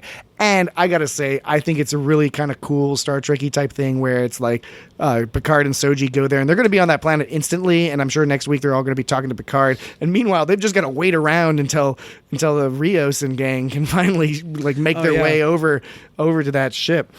Are we gonna? Do you think that's all we see? A 7 of 9? Do you think we're mostly? No, I'm positive she's coming back before the end of the season. Yeah, you'd think she would have to. All right. So my theory is, and I don't think this is too much of a stretch. I think that what the Romulans have in plan for is they're about to have a Borg uprising to benefit Picard's mission, because Hugh and the Borg, that's why that guy said Locutus. Oh, like a good guy Borg uprising? A goodbye Borg uprising. They're going to see what's going to happen is the Romulans are going to be all roughing up Q or not Q, Hugh and Elnor or whatever. They're going to, I'm sure they're, because they're trapped on a fucking Borg ship. So like, how are they going to get out? So they're probably going to get like captured or at least confronted by the Romulans, right? And then the Romulans are going to be like, "Fuck you! You helped them escape. Where'd they go? Tell us the thing." Rios and his crew are going to try to go away, but I don't know if they'll get away or if like they'll have to deal with like getting fighting with the Romulans or whatever. And I think in response to that, the Borg are going to rise up and fight the fucking Romulans. And because again, Hugh in this episode makes a big deal about the Borg being essentially slaves with a Romulan queen. Narissa, I believe, is the implication. Is right, that's queen. what he said. Yeah. So they are primed for a revolt to begin with. And now, if Hugh gives them a reason, Hugh is kind of their leader, and Locutus is on this mission, and they can help him. So, Locutus? So would that be irony if the Borg, because the Romulans, the synthetic-hating Romulans, would get defeated by an uprising of half-synthetic people that no longer have their synthetic parts in them anymore, so they don't get defeated by the synthetic... What about the synthetic enthusiasts? I like it. Sympathizers, the synthesizers... Sympathetic sympathizers? Sympathetic sympathizers. Synthetic sympathizers. Synthetic sympathizers. Synthetic sympathizers. Synthetic sympathizers. No, you know what I'm saying? Like, they're afraid of the robots, I think what you're describing goes well beyond irony. That is some sort of mega advanced fifth dimensional. Yeah, motherfucker. What's literary the force? So fucking smart. So fucking smart. All right, so we gotta start wrapping things up. Are there anything else Any key points? Round ears. I liked that. I like when Soji fell through the floor. That was kind of awesome. She just kind of first of all, she just kind of jumped out after she went fucked it up. She's just like bloop. And then when she did like a sitcom style, like breaking through the ceiling. Right. And she's like badass sitcom break through the ceiling, and she even like brushes her hair aside a little bit, kind of like what the fuck just happened. And then there's an old white man saying, "Come with me." Yeah, right. Come with me. I'll keep you safe. Right. You can trust me. Do you know how to help me? Of course, I know exactly what's going on. I know exactly what I'm going to do with you. Come on, come with me. Come with me and this other dude, and we're going to go down these dark alleys into a fucking locked room. It reminds me of when I was at the mall as a kid when we would hang out at the arcade. Oh no! And then the arcade guy, kind of like thought we were cool, and then like would take us in the back room to go smoke cigarettes. And it was, in the back of malls, like when you go through the back door, it's like some cavernous cinder block hallway, and then especially some weird Skyline storage Mall. room. Yeah, that mall was fucking shady. Airplane. We did not get molested that day. What was that fella's name? What do you call an airplane? Bob. Airport. He was Bob the arcade guy. He gave us used cigarettes. to be an airport. We were 13, and he gave us cigarettes and did not molest us. Oh, or at least he didn't molest me and He may have molested some other people. Some of the other, hopefully not. The girls of your entourage. Yeah, but he did not. We were not molested. That I recall. I could have had some. Bob could have put some memory engrams. Memory engrams. He was pretty handy around the Final Fight machine. Or the Final Fight machine, or whatever what was the popular arcade game at the time in 1993? I bet you Dan's Street Fighter? pretty handy. At Final Fight was good too. I didn't know you were still talking. I didn't know you were still talking about arcades. Yeah, Final Fight was cool. Street Fighter was cool. I was just trying to imply that Bob the arcade guy could have been good with memory engrams because he was good at like rebooting the Street Fighter. He was good at rebooting the Street Fighter. Yeah. Anyway. Yeah. So Elnor, of course, how did he sneak aboard? How did he warp away without anyone noticing? Or transport away? Elnor, when he ended up on the board? But nobody's paying attention to him. Yeah, I know, but it's not like he snuck through a door. He fucking transported. Yeah, I think he just went and transported while people were busy fussing about. So you don't think he transported with them? He just like snuck off and was like zoop, did a zoop train. He somehow knows how to use. I don't know. I'm fine with it. I'm fine with it. He's a ninja dude. That's why I'm able to buy it. He's a Kawat Malat trained in baklava. I know the point of these secret ninja fighters. The whole point is you're not supposed to question them because that's why they're ninja. But at the same time, sometimes you wonder. You gotta wonder. No, it's a fair thing to point out. And when he goes says shit like, "Please, my friends, choose to live." Yeah. I mean, that line's that's set up to make everybody die every time. You don't say that line because you want to convince them not to fight you. You say that line because you hope they're like, yeah, right. Oh, yeah, that's really. I think it's kind of a badass line because it's all like meek and polite, and then he just murders you. Right. He's got all he has is a sword. He's gonna cut everyone's head off. Those 3 guards who he cut his head off, those weren't necessarily evil guards. Those when the guards were trying to stop Picard. It don't matter, man. No, but Picard that's the whole thing. Picard was like, "Oh, thanks for being here, buddy." And of course they needed him to save him from those guards, but those guards could have just been fucking normal ass people, you know? Of course. Well, and they weren't trying to kill Picard and the contractors on the second Death Star. It's the catastrophe of human existence. The point is it's not comparable to Star Wars because this is because they made a point to show it. I don't know. It's just kind of it's not something, oh yeah, what if this? What if that? What if that? It shows you right to your face. These guys aren't here to necessarily stop him from spreading secrets. They're just being told that they have to go get him. And I understand. It's just... it's a fair point. And the context is different because it's Star Trek. The context feels a little different. So, I don't know. It's just... But, I mean, what are you going to do? You have to save the people. You got to save the people, man. You got to save the people. He should teach him to not, disarm people and incapacitate them. Yeah, for real. Those guys need stabbing them in the fucking eyeballs. Yeah, but he is a badass. Yeah, I like the Elnor character. I like that they purposely made him annoying. And even Girardi called him out on being potentially annoying. Yeah, but that was because he was super perceptive on that one moment. Well, no, even in the last episode when she says, "Does anybody think that the absolute candor could become?" Oh, yeah, right, yeah, exactly. And it does. Yeah, I mean, but I like that they're brave enough to do that because I think less confident writers would have been like, we don't want to kind of piss off our audience with another, because Wesley Crusher style character kind of thing, where it's this kind of cuteness about it, but. Wesley and they Crusher did a wasn't little slicing bit people's heads off. Yeah, they did a little bit of the cuteness where he said something silly when in the whole Ocean's 11 scene, outlet. And then everyone was just that one too. But when he was just like saying, "Are we playing make believe anymore?" or something, I don't even know, whatever. And it was during the scene where they were planning, and everyone's just like. Oh no, he goes. No, it's the scene where he went like Aguanile, or what was that scene where? Yeah, he said some weird thing about his jacket. Argenente. Remember? Yeah, his disguise was just wearing a jacket. Yeah, he right. spun around and he was like, "Baton." Yeah, and everyone's just like, "Oh, this guy." They were like, "I don't even want to fuck with that shit."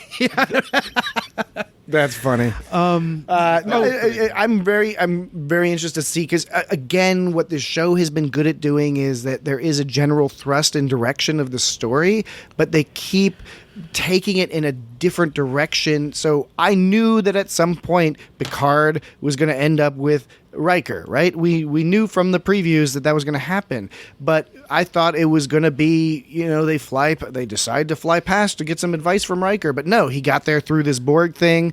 You think Elnor's going to be at his side for the whole time, but really he's only had this brief opportunity to protect him, and then he's got to stay behind. And how is Elnor going to fare out of this? Mm-hmm. I still think he's going to inherit the vineyard at the end of all this. And we haven't seen Shaban and Laris. Lean. I wanted to say Lena. Laris. Yeah, Laris. We haven't seen Shaban and Laris. It was just interesting. Last episode, we didn't see any of Narek or Soji. Mm-hmm. This episode, no emergency hologram. Yeah, which made me sad, because I want to get gangbanged by all the holograms. Yeah. Whoa, that would be something. There's so many more possible accents for the holograms to have. Yeah. All based around. There could be some there could be a Canadian one. problematic, perhaps politically incorrect. Maybe like a Fu Manchu. Yeah. Maybe there's a few holograms that he puts on lockdown just because he says, I got drunk one night and I was watching Breakfast at Tiffany's, and I had kind of a bad day of programming when I was drunk. I liked the direct. This episode was I liked it. Yeah. So whereas the last one had more of sort of like a space adventure kind of deal, this had more of, it was more just sort of like simmering and intrigue and I don't know. Every location they go to has a different musical vibe. It has a different textural vibe, a different kind of conversational vibe. I'm really digging on that they are stressing. I think more so than we usually see in Star Trek, that these are really different places and evoke different feelings in the person. And I think the way you put it is exactly right, with the space adventure versus this more kind of sort of like spy style, sinister, and also sinister because it's a fucking Borg cube you're sitting on, and it's just like makes it uneasy to begin with. There was those. Do you remember when in the scene with the Borg, that scene with the Borg, they had these wands that they were zapping people with. They had these red tips, and they were going.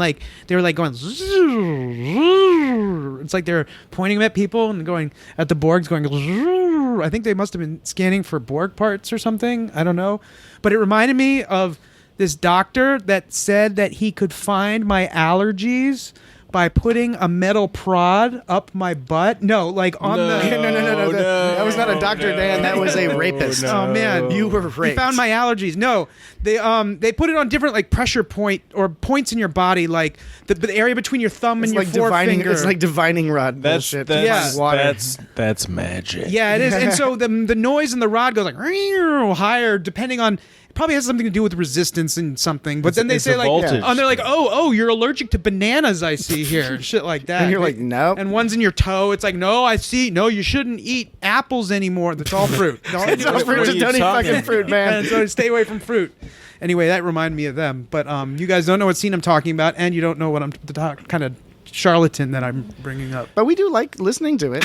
It sounds we liked hearing it. And they're yours. Those are your memories. No one can touch them. Oh man, they touched me though. All right, so did that guy touch you? He had to get my allergies. Oh shit. He had to dig those allergies right out Dan's butthole. Yeah. All right, so I don't know. I think this might be my favorite episode so far of the season. I was literally on the edge of my seat towards the end, the first watch through. I was so excited and giddy about it, which was kind of awesome. We'll see where it goes. But I'm excited. Yeah, when Narek says to Soji, he's like, "Those are false memories." He's straight up telling her the truth in the sense that that's true. Those are false memories. Yeah. But he said it in a way that wasn't telling her that she was a robot at the time. He thought she was really brainwashed, like a Manchurian Candidate style. Yeah, right. And he like said a Geordie LaForge style. Yeah, like Geordie. The mind's eye. The mind's eye. All right, so next week is, I believe the episode is named Nepenthe, and so we will look forward to that, and it looks like it's going to be exciting. And I mean, I've been enjoying the show, but I'm kind of extra excited because I was listening to an interview with a couple of the writers and producers, and they were all super giddy about next week's episode. And saying that was like it's their favorite one of the season or something, that this is really going to blow our fucking minds. So they are, of course, trying to drum up, support and all that. So you can only believe them so far. But it's still, I gotta say, got me a little excited. And I am excited to see Will Riker and Deanna Troi. And I want to see if Riker does the Riker maneuver and puts his leg over like a chair. Oh, yeah. That would be kind of cool.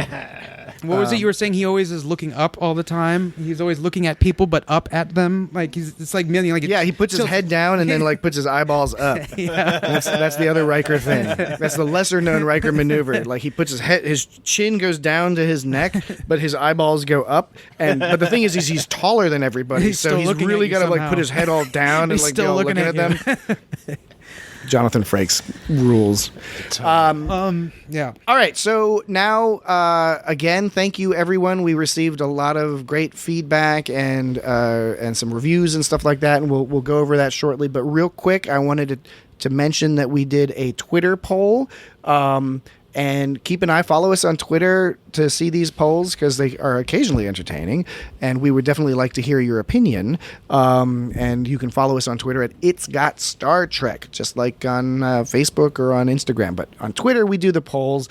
And we ran a poll that asked, what's the most unexpected aspect of Star Trek Picard so far? And the options were the sexy incest Romulans, sexy Rios holograms, or sexy sinister Picard. And can you guess which one won, Dan? Well, it can only have to do with like pretty much the sexiest part of the show.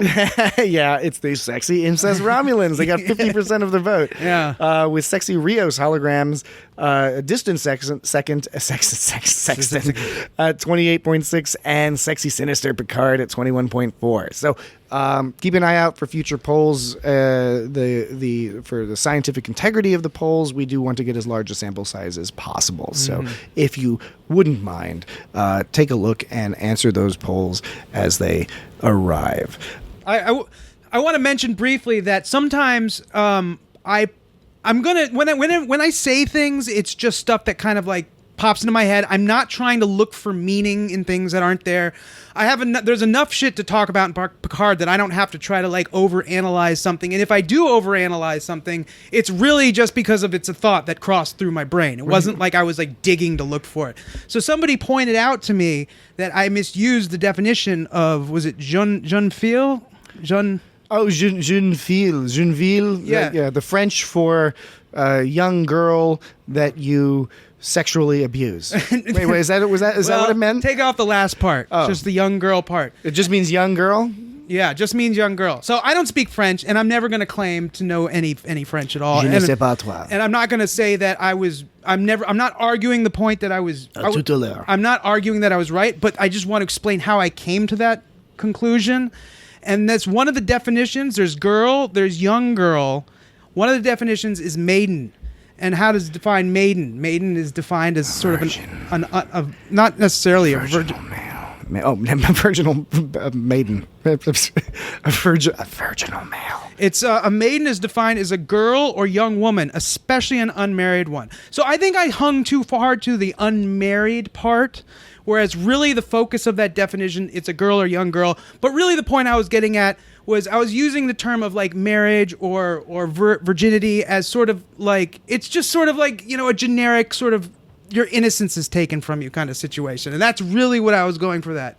And so sometimes I get a little worried, right, that if I'm going to say something and someone's going to be like, that guy is fucking just talking, man. He doesn't know shit. No, I don't know shit, but I'm just going for it. I see it and I go for it. So that was, I guess, I just don't worry about it. Yeah, no, I didn't want. It's not that I'm worried so much about it. Worry about it. It's that I just looked at the internet. That's where I got my shit from. Was from the internet. And some of the finer points of it probably get sort of lost. And so, I think you are obligated now to take French classes and correct.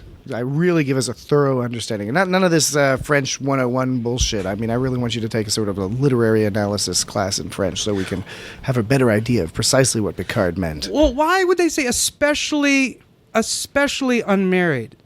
So especially unmarried. Maybe nothing about virginal, but the implication of unmarried is that it's virginal, right? Even though we know it's not.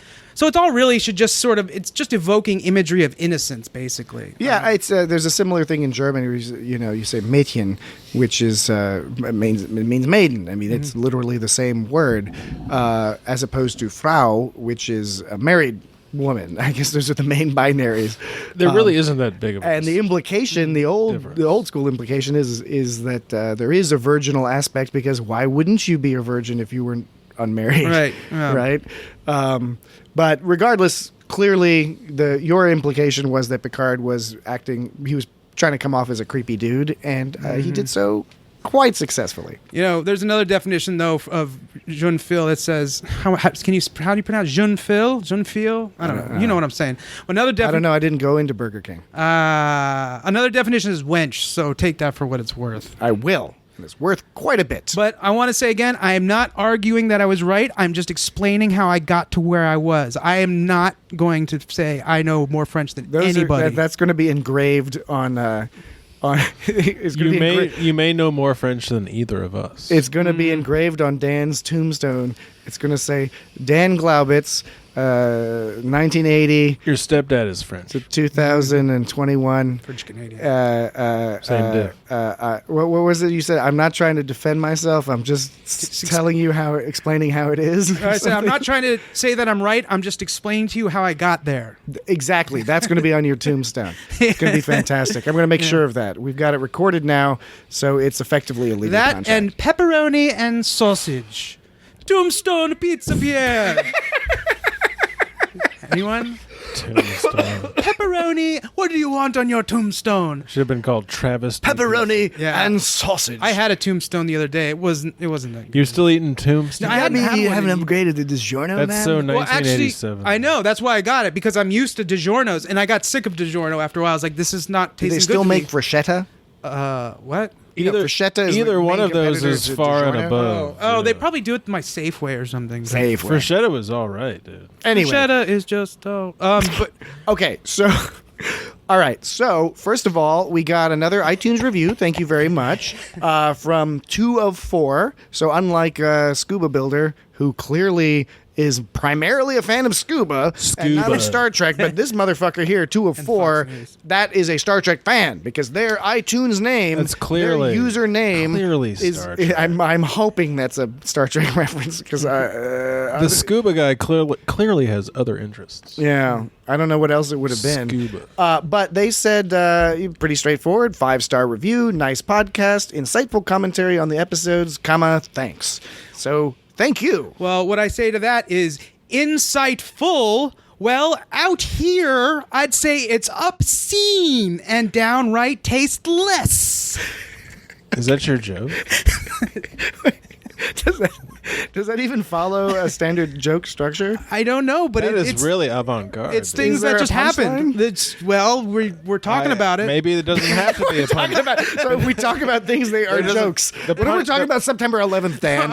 Is September 11th a fucking joke to you? The punchline could be anything that happens after you stop talking. Yeah, pretty much. After I stopped talking, that was the punchline. Okay, we also got... We got a really nice comment on Twitter from Gibber at GibberKit, who said, I really enjoy the podcast. The presentation is good. And although the panel is knowledgeable, they aren't dull and monotonous like some Trek podcasts can be. Yeah, I like that. The back and forth can be really funny, but maybe leave the joke section out at the end of the show. Shit. He says the show is funny enough without it. Just keep up the good work and hope you keep having fun doing it. We don't need the joke. Well, see, A wider audience back is no. Real quick, I just want to clarify that Gibber at GibberKit left a number of other really wonderfully kind comments and also direct messaged me and was just utterly wonderful. We Super cool. Super appreciate the fine comments you gave, but due to just sort of format restrictions, we have no choice but to, at least in the for the time being, continue this joke thing. It's a sort of a social contract that we've developed with gotta follow through. our listeners. And Mr. Glaubitz likes to tell jokes. The thing is if it's a true calling, you don't care when you get like criticism, because you're that confident with your own, like, you know, direction. Okay, the best part here is I thought Dan might be reading a joke right now. Oh man, that would have been amazing. I was like, oh, where's this joke gonna go? I was like, no, he was just making a sincere comment. Now I'm kind of feel bad I didn't. That would have been perfect.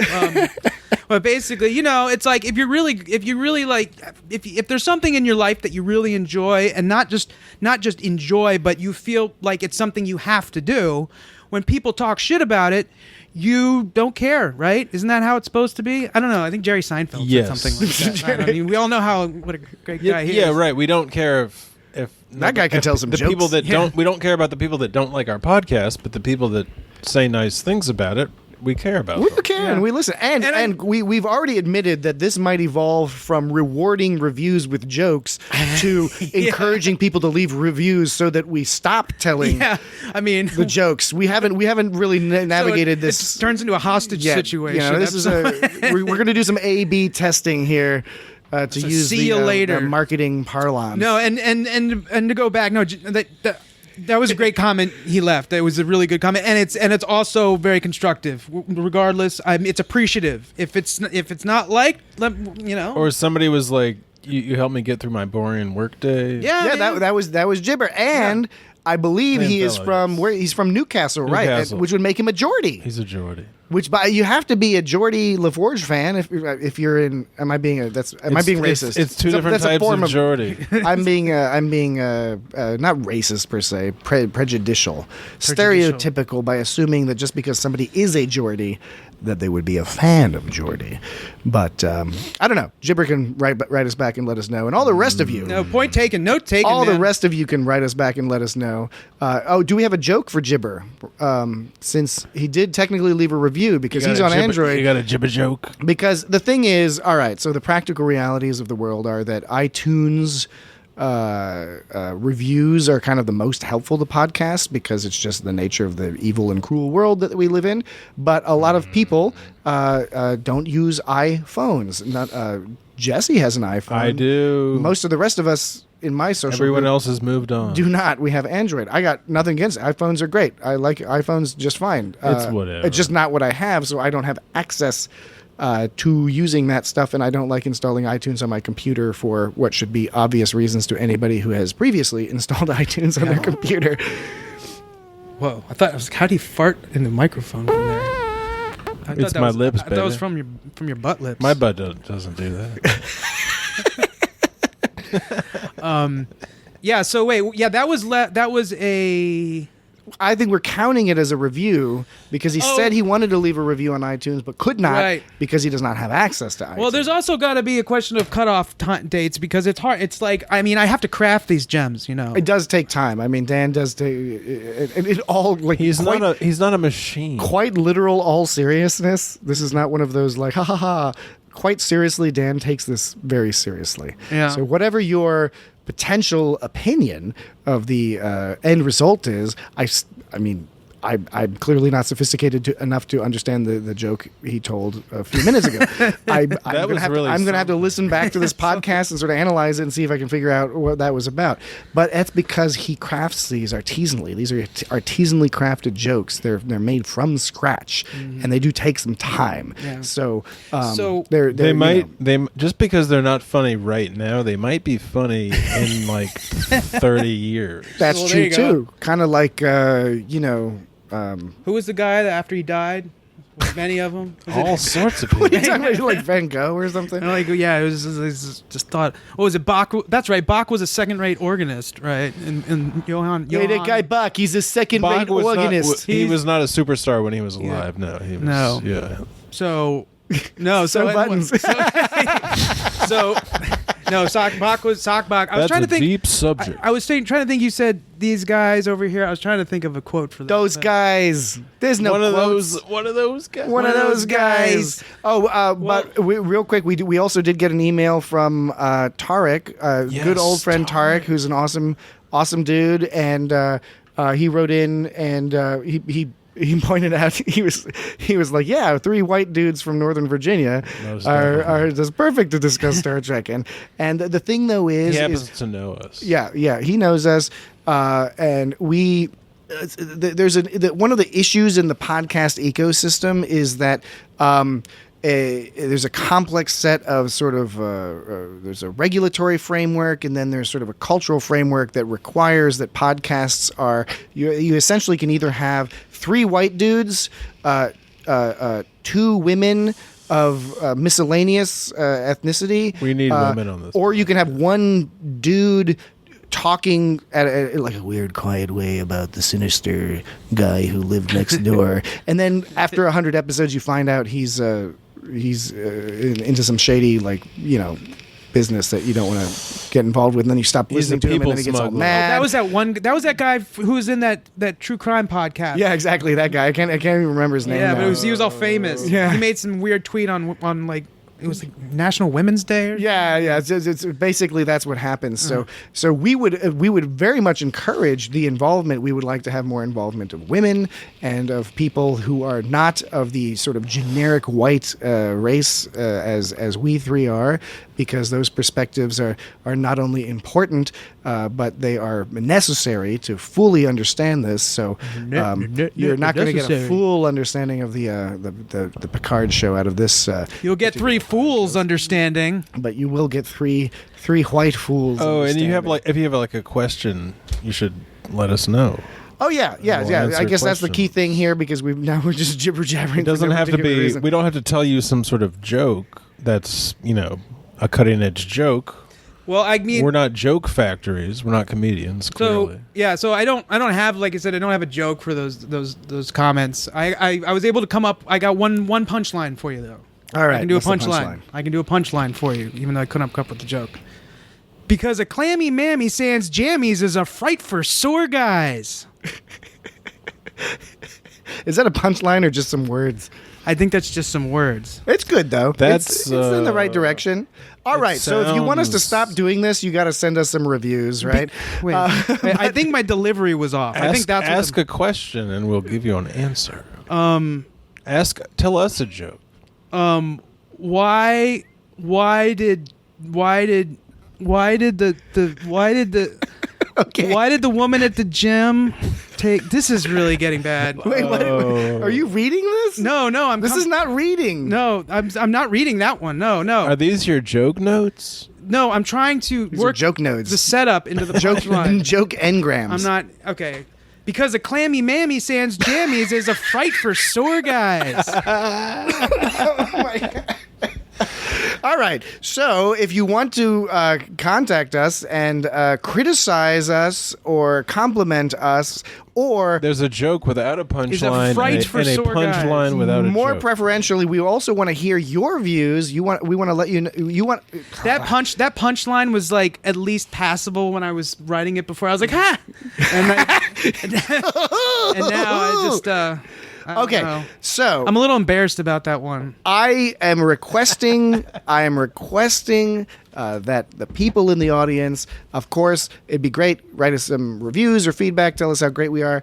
Tell us how shitty we are. That would be fantastic. But we are also very interested in just what your thoughts are on the episode we discussed tonight, on the show in general, about where you think the show is going. Tell us your theories. Tell us your thinking if we got anything wrong, or if we left out any important angles that you think are worth bringing up, and we will gladly bring those up next week.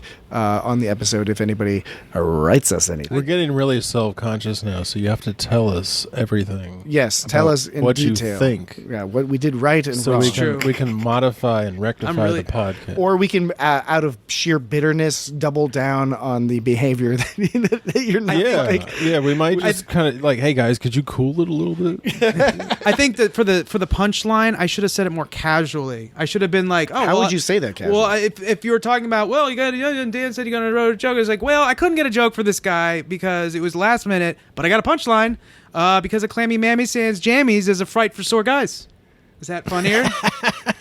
I mean, yes, but I think we're at cross purposes.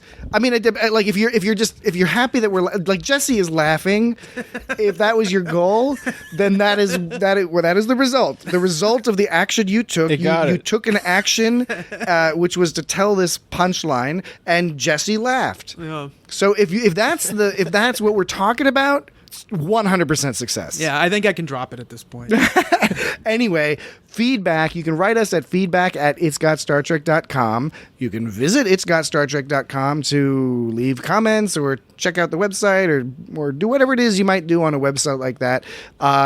Social media, as we mentioned before, every place you go, it's at itsgotstartrek, Twitter, Instagram, Facebook. And you can find us everywhere on the internet. You're already listening to us. I don't know why I mentioned this, but like it feels like you mention it because podcasts mention it. You can get us all these excellent places like iTunes, YouTube. You can get on YouTube. Yeah, the YouTube. We're getting some views on YouTube, which is a funny thing. But if you send us a cassette tape, we will put it on the cassette tape and send it back to you. Yeah. Send us a blank cassette tape or a cassette tape that you don't mind overwriting. Yeah, where can you buy a cassette tape? You got.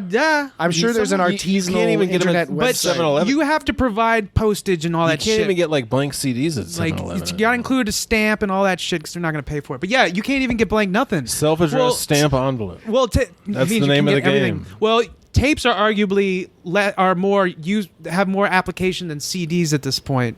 I mean, do you like tapes or CDs? CDs, no. Okay. Good night. Good night. Good night, everyone. Sorry. It's okay. Tell me what you're feeling.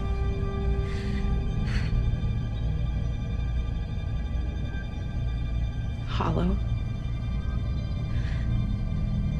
Hopeless. Lonely. Afraid.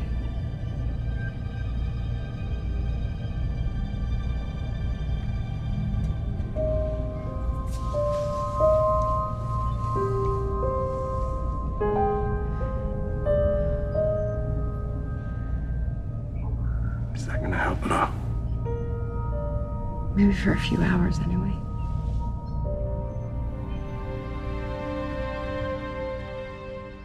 Speaking of jerking off for croissants,